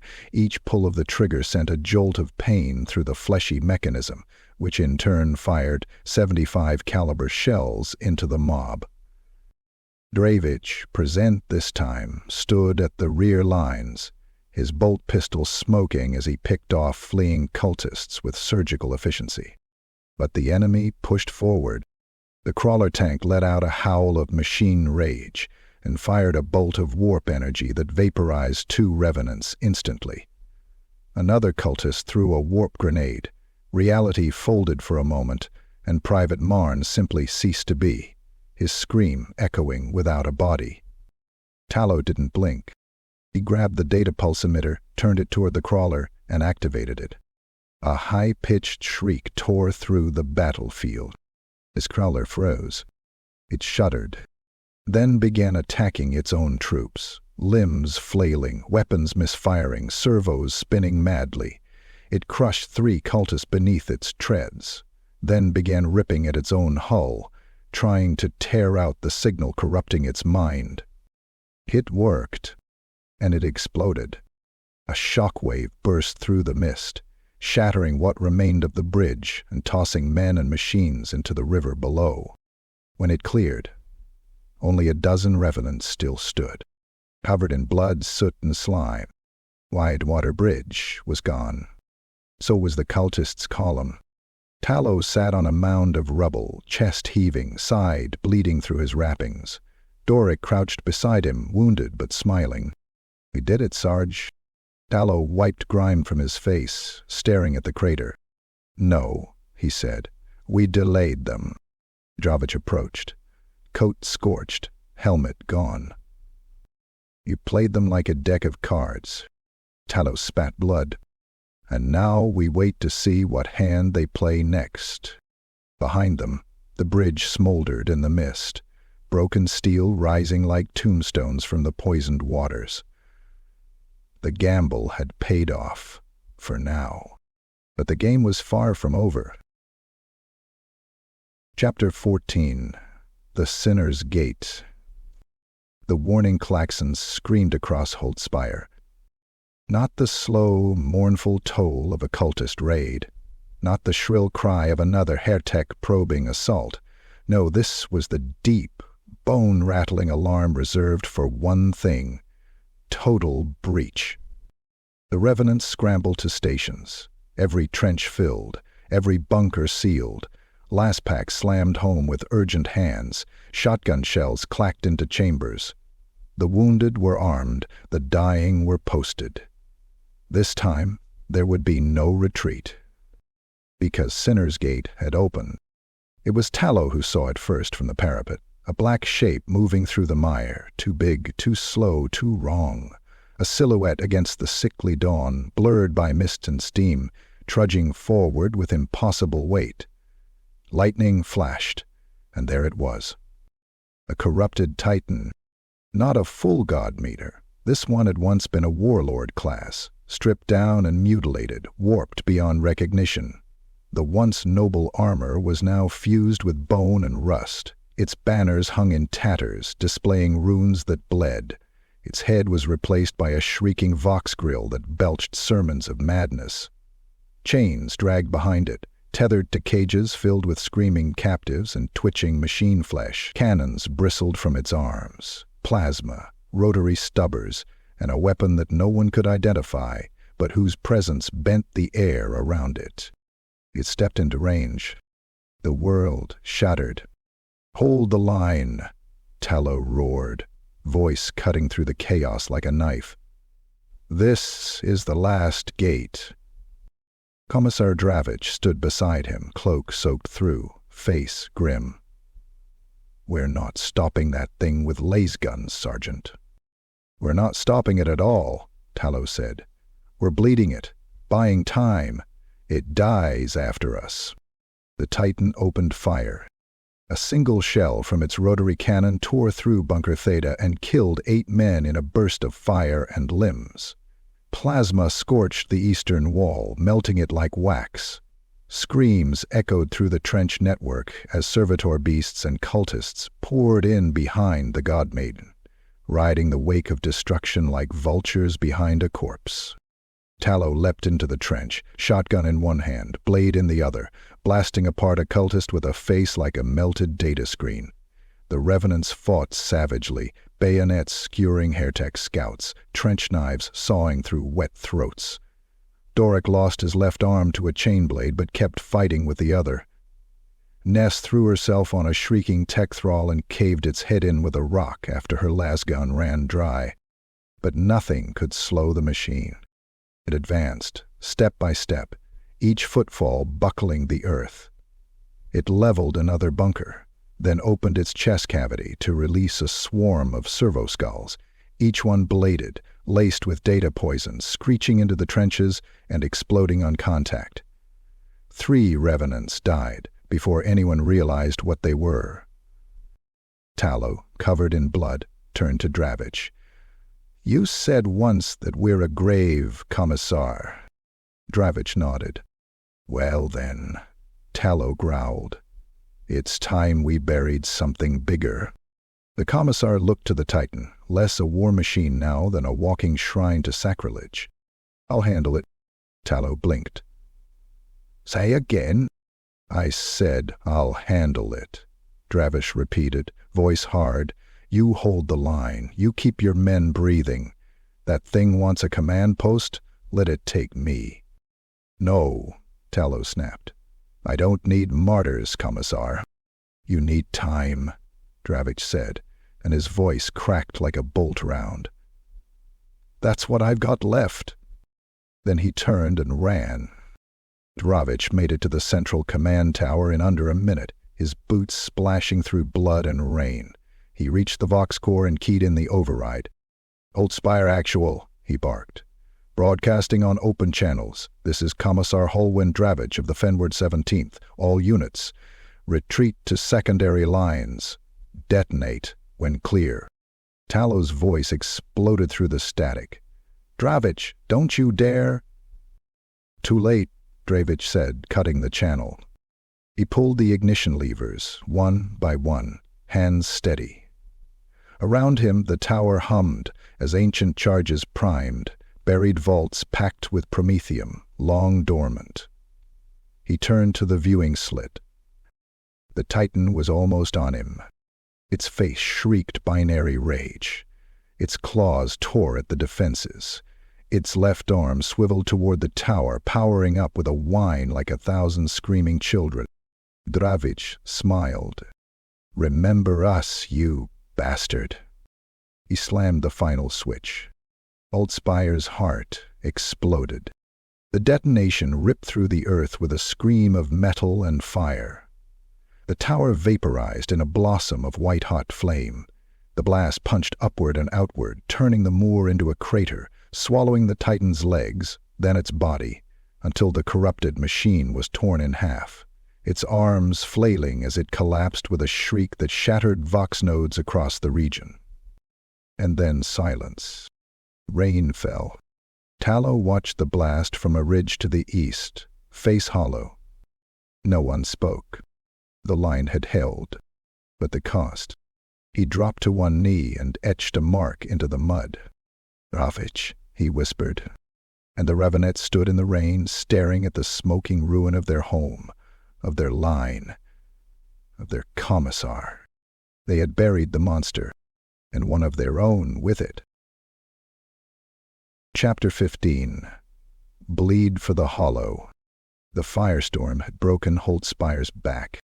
The blast that annihilated the corrupted Titan had carved a wound through the trench citadel, collapsing towers and flooding the lowest levels with ash, debris, and bone-splintered mud. The central command was gone, vaporized, with Commissar Dravich still inside. Communications were crippled. The defense grid was slag. Most of the surface-level trenches were little more than craters filled with blackened corpses and twisted rebar. But deep beneath the ruins, in the gut-works of Holtzspire, where the first trenches had been dug, where ancient bunkers dated back to the founding of the regiment, Revenants still drew breath. And they prepared to bleed for the hollow. Tallow stood in the flickering glow of a makeshift torch, a rag soaked in promethium jammed into the end of a bayonet. The light cast shadows across the tunnel walls, which were streaked with soot, blood, and the symbols of the old war. The black and gray insignia of the Fenward 17th, etched in grease and ash by hands long dead. And around him were the last survivors. 18 Revenants. Some limped. Some were half-blind. Most had wounds dressed in rags and duct tape. But all were armed. All stood. And all stared at their sergeant major with eyes hollow from years of war, but still glowing with hate. Tallow's side ached. His ribs were held together with synth wire. Every breath stung. But his grip on his shotgun never faltered. "They're coming," he said, voice like gravel. Behind him, the tunnels twisted in 3 directions, once storage routes, fuel lines, escape shafts, now turned into kill channels, choke points, last stands. "We hold these 3 routes. We make them pay, inch by inch, tooth for tooth. If they want Eldhollow, they'll have to step over every corpse we've made." Ness coughed blood into a cloth and nodded. Doric, now with one arm in a sling and the other wrapped in cracked ceramic plating, grunted in assent. Grail checked the charge on a plasma grenade with trembling hands. "What about escape?" Tallow didn't answer. Because there wasn't any. The enemy came just after second watch. They didn't storm the gates. They bled in, a tide of heretek horrors crawling down the crumpled access shafts like rusted insects. The first ones were small, servo-thralls with barbed limbs, skittering ahead to test defenses. Then came the cultists, skin tattooed with data scars, eyes glowing with warp light. Then the heavier things, limb walkers, blade crawlers, bipedal war forms that had once been men, but now moved with the precision of machines and the shrieks of damned souls. The Revenants met them in silence. The first tunnel choked with fire and screaming. Private Dorn held the lead barricade, laying down last fire until his weapon overheated and burst. Then he drew his trench knife and cut until his arms were broken, and even then he bit out heretek's throat before they buried him in metal and teeth. The second tunnel buckled under a chemical blast from the enemy, a vapor that ate skin and bone. Tallow ordered a wall breach, venting the fumes into a fuel line. The explosion turned half the corridor into a furnace, and when the fire cleared, the enemy still came, crawling through the flames, flesh bubbling from their metal bones. Ness stood at the breach and poured slugs from a rotary shotgun into them until the barrel glowed white-hot. When she ran dry, she lit herself on fire and charged into the horde, dragging a plasma core behind her. The core detonated in a sunbright flash that shook the walls. In the third tunnel, they fought hand to hand, blade, grit, shotgun. Tallow moved like a machine possessed. He waded into the enemy with bayonet and fury, stabbing eyes, shattering augmetics, smashing skulls with the butt of his shotgun. One heretek impaled him through the shoulder. He tore the blade free, screamed into the thing's face, and jammed the shotgun under its chin. The blast painted the ceiling with circuitry and blood. Doric went down beside him, slashed from hip to neck, intestines trailing behind him like rope.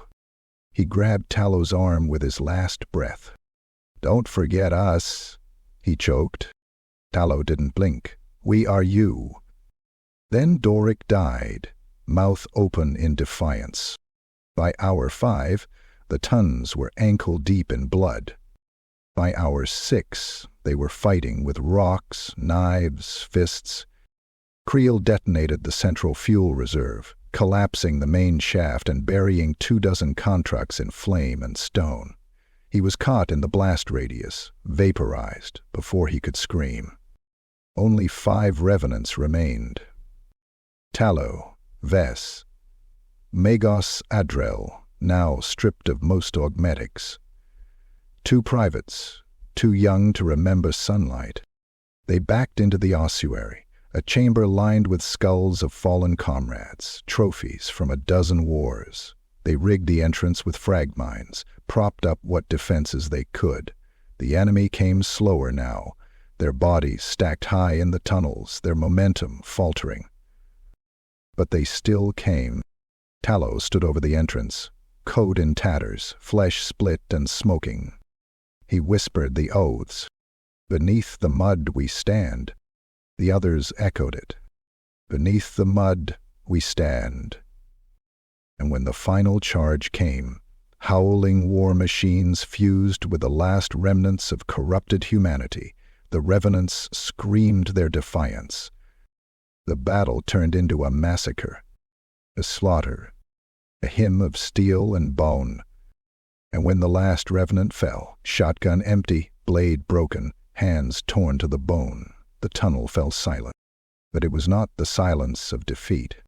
It was the silence of sacrifice, the silence of vengeance paid in full. They had bled for the hollow, and it had remembered. Chapter 16. Hollow Victory.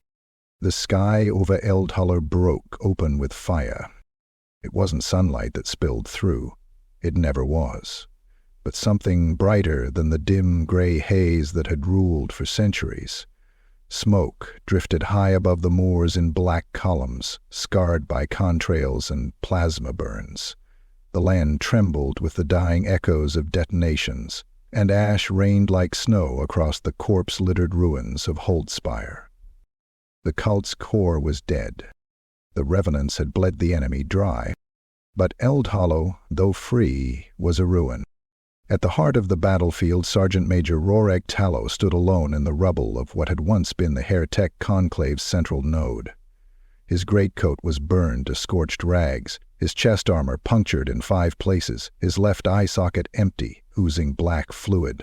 A data spike was still lodged in his shoulder, hacked into him during the last assault by a cultist priest who had tried to rewrite his soul before Tallow had shattered the bastard's head with the haft of his own shotgun. "That water!" he said. Around him, the battlefield stank of burning oil, ruptured organs, and blood-smeared circuitry. The remains of the heretek's temple squatted in the mud, now a heap of twisted servitor parts and fused steel altars. Spilled brain matter steamed in the cold wind. Cultist corpses lay in heaps, limbs twitching as residual data echoes bled out of them like static from broken vox sets. And in the center, still faintly pulsing, was the core. An unholy nexus of machine and warp energy, a spine of obsidian data archaeotech cracked open by Tallow's final strike, an explosive charge laced with viral code, gifted by Magos Adrel in his dying breath. It had detonated inside the core's logic chamber, flooding its circuits with feedback that screamed prayers to a dead god until the thing burned out from its own contradiction. Now it lay still, smoking, twisted, dead. Tallow didn't smile. There was no joy, no cheer, only the numb weight of survival. He stumbled through the wreckage past the charred corpse of a hulking warbeast. Its chest cavity exploded outward, face fused into a permanent scream. Past the twitching wreck of a former Titan component, now reduced to unresponsive machine hate. He found Ves still alive under a collapsed altar, one leg crushed to paste. The corporal looked up with cracked lips. "We win?" Tallow didn't answer. He just nodded and hauled the man out with one arm, grunting through pain that had gone beyond screaming. Every movement left trails of blood. Behind them, across the moor, squads of surviving Revenants moved through the battlefield like carrion shadows. There weren't many, perhaps 24, all wounded, all grim. They walked among the corpses of friends and enemies, searching for breath and whispers. Private Ness was found half buried under a collapsed trench beam, both hands gone, but still breathing. She laughed when she saw Tallow. "I bit one of them to death," she said, voice shredded. "Just ripped out his throat, teeth, like a feral dog." Trail had gone mad. He stood at the edge of the crater, muttering binary fragments, face expressionless, as he lit pieces of paper on fire and watched them burn. No one stopped him. The surviving Vox Adept retrieved a final message from the heretek core before it died. A single phrase. "The seed is not slain." Tallow took the slate, stared at it for a long moment, then crushed it under his boot. The sky wept bloodless rain. By nightfall, the remaining Revenants had regrouped in what was left of Holtzbeyer's ossuary chamber, now a scorched mausoleum, half its walls caved in. They dragged the bodies of their comrades in with care, laying each one out, hands folded across ruined chests. No one spoke. No hymns, no prayers, just silence. Tallow sat on a pile of spent charge packs, his body wrapped in bloodied gauze, pain etched into every breath. He stared at the flames dancing in the ruined hearth, and the faces of the dead stared back from the gloom. Dravich, Doric, Ness, Adro, too many names. He thought about saying something, about victory, about sacrifice. But privately, but what would it mean? They had broken the cult's core. They had driven the hereteks from the hollow. But the warp stink remained. The fog still carried whispers. The ground still trembled. And the stars overhead, what little could be seen through the haze, looked wrong, as if watching. Tallow looked down at his own blood-soaked hands. "This world lives," he whispered. He fell, but it'll never be clean again." Outside, a Revenant blew the burial horn, low, broken, but true.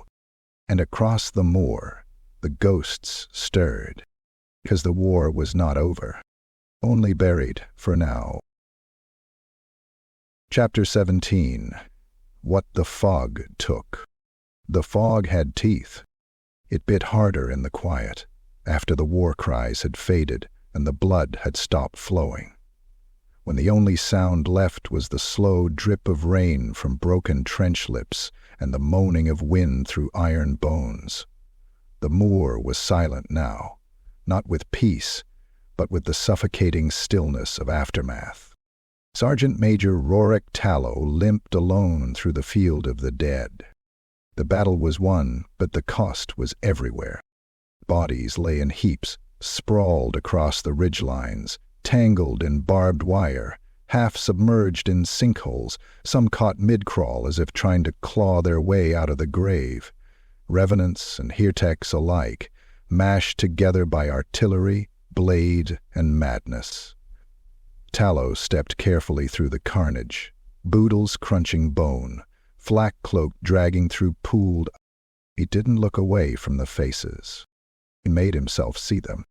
Private Ness, jaw missing, body curled around a broken laser gun, eyes still wide, as if daring the warp to take her soul. Vess, impaled on a rebar spike, one hand raised in a final gesture, 3 spent grenades clutched in dead fingers. Megazadril's shattered skull was still humming, his augmatics leaking sparks, mechadendrites twitching with phantom pain. The wind howled. It sounded like voices.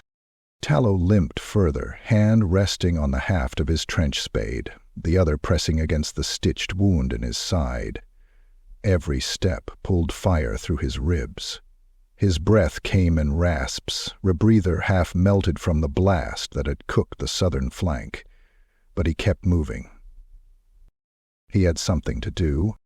He reached the top of Gallows Rise, a low hill crowned by stones, old markers carved centuries ago, back when the first regiments bled for Eldhollow and the Emperor still sent supplies. Now those stones stood like teeth in the soil, each one blackened, each one marked with names so faded they were almost memory. Tallow stood before them and began the roll call. Private Creel, shot through the head by a cultist half his size, bled out singing trench hymns. Trooper Dorn, killed in the breach, knife in one hand, heretek throat in the other. Commissar Dravich held the line, held us, burned Holtspire to bury the monster. Corporal Vess died laughing, died fighting. Each name cracked his throat further, but he didn't stop. He named them all. 38. He ended with a whisper. Too many. The fog closed in tighter around the hill. Tallow dropped to his knees, not from grief, his tears had dried years ago, but from exhaustion so deep it lived in his marrow. He pulled a knife from his boot, the same blade he'd carried through 3 wars, and carved a line into the largest stone. Not a date, just a mark, a slash across time, a memory no storm would erase. His voice was low now, raw. This is what the fog takes. Not just bodies, not just blood, but the who we were. A cold wind blew across the moor. The grass bent like it was bowing. Behind him, a few of the last Revenants stood in silence. No one spoke. There was nothing to say. They had survived, but they were no longer whole. The war had cut pieces from them, names, brothers, beliefs, and fed them to the mire. Tallow stood again, slowly, and turned toward his men. Only 7 remained. He didn't ask for a cheer. He didn't ask for oaths. He just nodded, and they moved as one, down the hill, back toward the trenches, back into the bones of Holtspire. The war was done, but the wound remained, and the fog never forgot. Chapter 18. Orders from Dust. The wind that blew across the cinder moors was not natural. It carried no scent, no warmth, no promise of change. Only the weight of things buried, things forgotten. The silence of bones beneath peat. The whisper of secrets not meant for flesh. In the remains of Holtspire, beneath a rust-scarred vault marked with warning runes and seared purity seals, the last of the Revenants waited. The chamber stank of blood, burned oil, and wet stone. Flickering glow globes cast uneven light over the walls, illuminating makeshift cots, weapon racks, and a handful of survivors seated in what passed for reverence. Then the door groaned open. She let in with bare feet. Pale, robe in tatters, eyes like dead stars. The astropath. They had pulled her from the wreckage of a downed shuttle weeks ago, wreckage that had fallen from orbit like a bleeding meteor. Most of her escort had been atomized in the crash. She alone survived, half melted, half blind, but screaming in a voice not her own. The scream stopped the moment she passed into Holtspire. She hadn't spoken since. Until now. Tallow rose slowly from his post at the barricade, his face pale and drawn, skin tight over bones. He had lost weight, blood, pieces of himself. But his grip on the shotgun never weakened. "Name?" he asked, voice like dry stone. She said nothing. Instead, she extended her hand. Her fingers were long, scorched at the tips. Wires peeked from her knuckles, half fused to the bone. At the end of her wrist, something pulsed, a data sigil, embedded like a birthmark. The Revenants watched in silence. Then she spoke, not with her mouth, but with her mind. From Segmentum Command. Directive Fenward Revenants. Reconstituted and recognized new orders issued. Redeploy. Sector Malleus. Coordinates attached. Her voice cracked, like ancient glass inside their skulls. Ness flinched. Creel fell to his knees, blood leaking from his nose. Tallow didn't move. "Redeploy?" he asked aloud, bitter. To where? The astropath opened her mouth. Her tongue was gone. In its place, a polished sliver of copper etched with warp runes. She projected again. Xenos incursion. Hive world designation Tertius Umbra. Current garrison annihilated. Survivors minimal. Requested reinforcement shock infantry. Trench veterans preferred. Chronic lesion influenza. Tallow stepped forward, his boots echoing in the chamber. He stared down at her. Oh, this... He waved a hand at the trench walls, the bloodstains, the silence. And they still think we've got something left to give? The astropath's lips moved. You are not forgotten. Tallow barked a laugh, ragged and hollow. We were never remembered. Then he stopped. The glow globes flickered, and something passed between them all, a shiver, a flicker of fate, cold as a blade to the spine. Ness spoke softly. You think it's real? Tallow turned to her. It doesn't matter. He looked around at the broken warriors who had stood against the abyss and outlasted it. The last shreds of the 17th. Scarred, twisted, but still here. Orders are orders. The Revenants rose, one by one. No complaints. No questions. Only duty. Outside, the moor howled beneath the dying light. The fog seemed to recoil slightly, as if recognizing what stirred inside the fortress ruins. They would leave Eldhollow, but Eldhollow would not leave them. They gathered what gear remained. Patched armor, cracked weapons, bones of comrades turned into talismans. And at the front, Tallow donned his trench cloak one final time. The fabric was stiff with dried blood. A torn patch on the chest still bore the faded symbol of the Fenward 17th. The Revenants filed out through the breach where Holtspire's gate had once stood, stepping into the ash-blown dusk. Behind them, the astropath watched, face blank. And above, the stars began to move again. War called, and the dead answered. Chapter 19. Tallow's Choice. The thunder of engines rolled across the moor. 3 Valkyrie transports descended through the slayed sky, their afterburners kicking up spirals of ash and bone from Holtspire's remains. Searchlights swept the broken landscape, cutting through the thick fog like surgical blades. The whining of turbines echoed off shattered walls, the last music the trench fortress would ever hear. The Revenants stood in loose formation among the ruin, their gear packed, their armor patched one last time, helmets under arms, weapons across their backs, faces hollowed by loss but eyes still sharp. Survivors, every one of them. The kind of men you couldn't train, only bury or follow.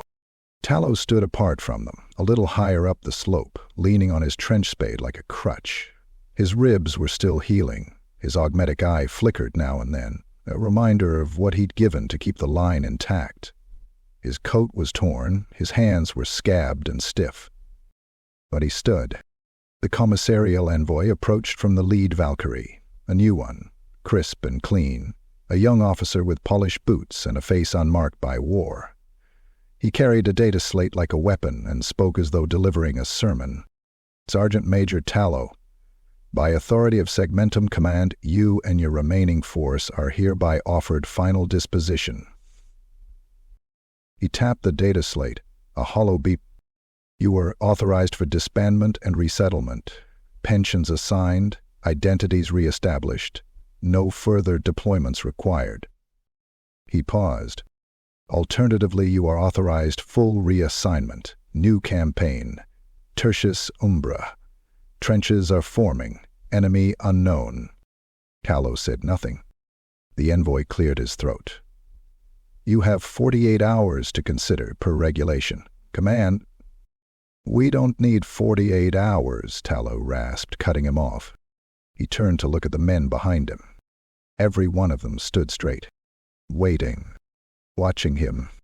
We've bled too long for this name to hang it up now. He turned back, eyes like rusted iron. We're not done. The envoy blinked. You're accepting reassignment? Now, Tallow said. We're choosing it. He took a step forward, every motion stiff with pain, and reached into his coat. From within he pulled a battered flag, the tattered remains of the 17th Fenward banner.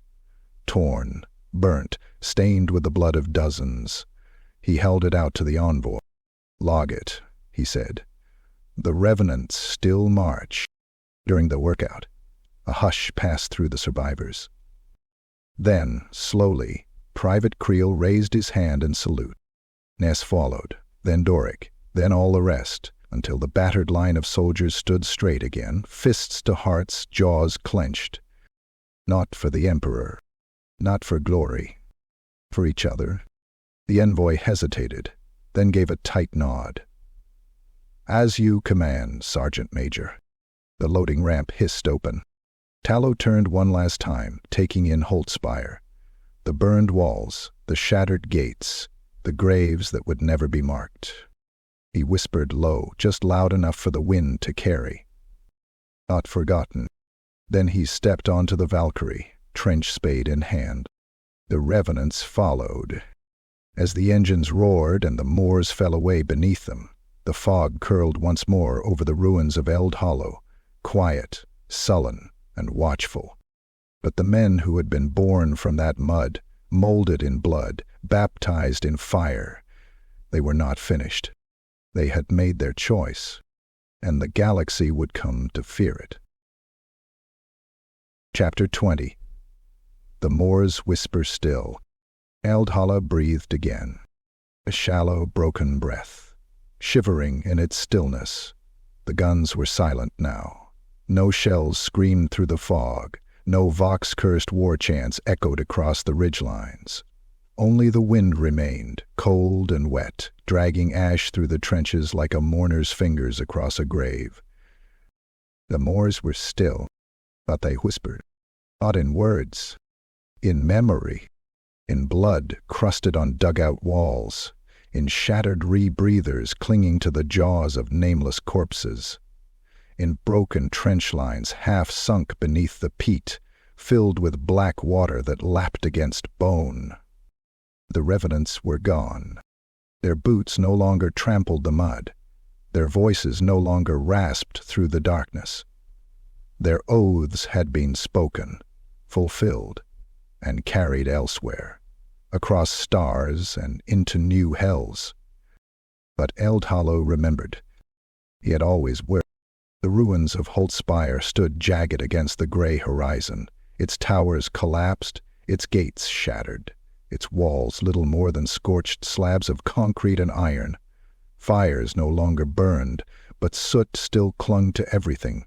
The central trench lines had collapsed in the final siege, now filled with the dead and the drowned. 1,000 unmarked graves churned beneath the surface. They did not rot. They waited. From the cracked spire of the old Vox Tower, a single servo-skull hovered listlessly, power flickering. It repeated the last broadcast ever made by the 17th. We are the dirt. We are the end. We are the Revenants. No response ever came. In a field of broken tank treads and rusted helmets, a half-buried banner still fluttered, a torn scrap of cloth marked with the gray sigil of Fenward. Ripped, blood-stained, but standing. And deeper, beneath the moors, something still moved. In the bones of the heretek vaults, forgotten relics twitched. Warp metal curled in its sleep, and whispers grew louder. Not all was slain. Not all was finished. Heresies do not die with the faithful. They spread, fragment, wait. There were voices in the dark that still remembered the Revenants, that hated them, that feared them. But they were gone now. Their Valkyrie had lifted through the mists 2 days past, engines howling as they pierced the cloud blanket and vanished into the stars. On board, Sergeant Major Rorik Tallow sat in silence, his arms folded, shotgun across his lap. His wounds ached in time with the engine's rhythm, but he didn't move. Around him, the last of the 17th sat in the dim red lights of the troop bay, eyes hollow, gear stacked neatly at their sides. No one spoke. They didn't need to. The next war had already begun. Tertius Umbra, a name spoken in hushed tones across command decks and strategy halls. A hive world, fractured by unspeakable things. Communications broken. Arbites massacred. Civilians vanishing in droves, no survivors. No mercy. And now, into that black pit, the Revenants descended. They were not clean. They were not whole. They were ghosts carried by steel and willpower. "Drop zone in 20, came the pilot's voice. Tallow stood. He looked at his men. Not soldiers. New world, he rasped. Same war. He reached into his coat and drew a fresh strip of cloth, a patch taken from the dead flag at Holtzspire. With shaking fingers he pinned it to his shoulder. A new banner. Same oath. The Revenants rose, and below them the hive world waited. Broken, feeling, and soon haunted, because the Revenants marched again. And the Moors whispered still.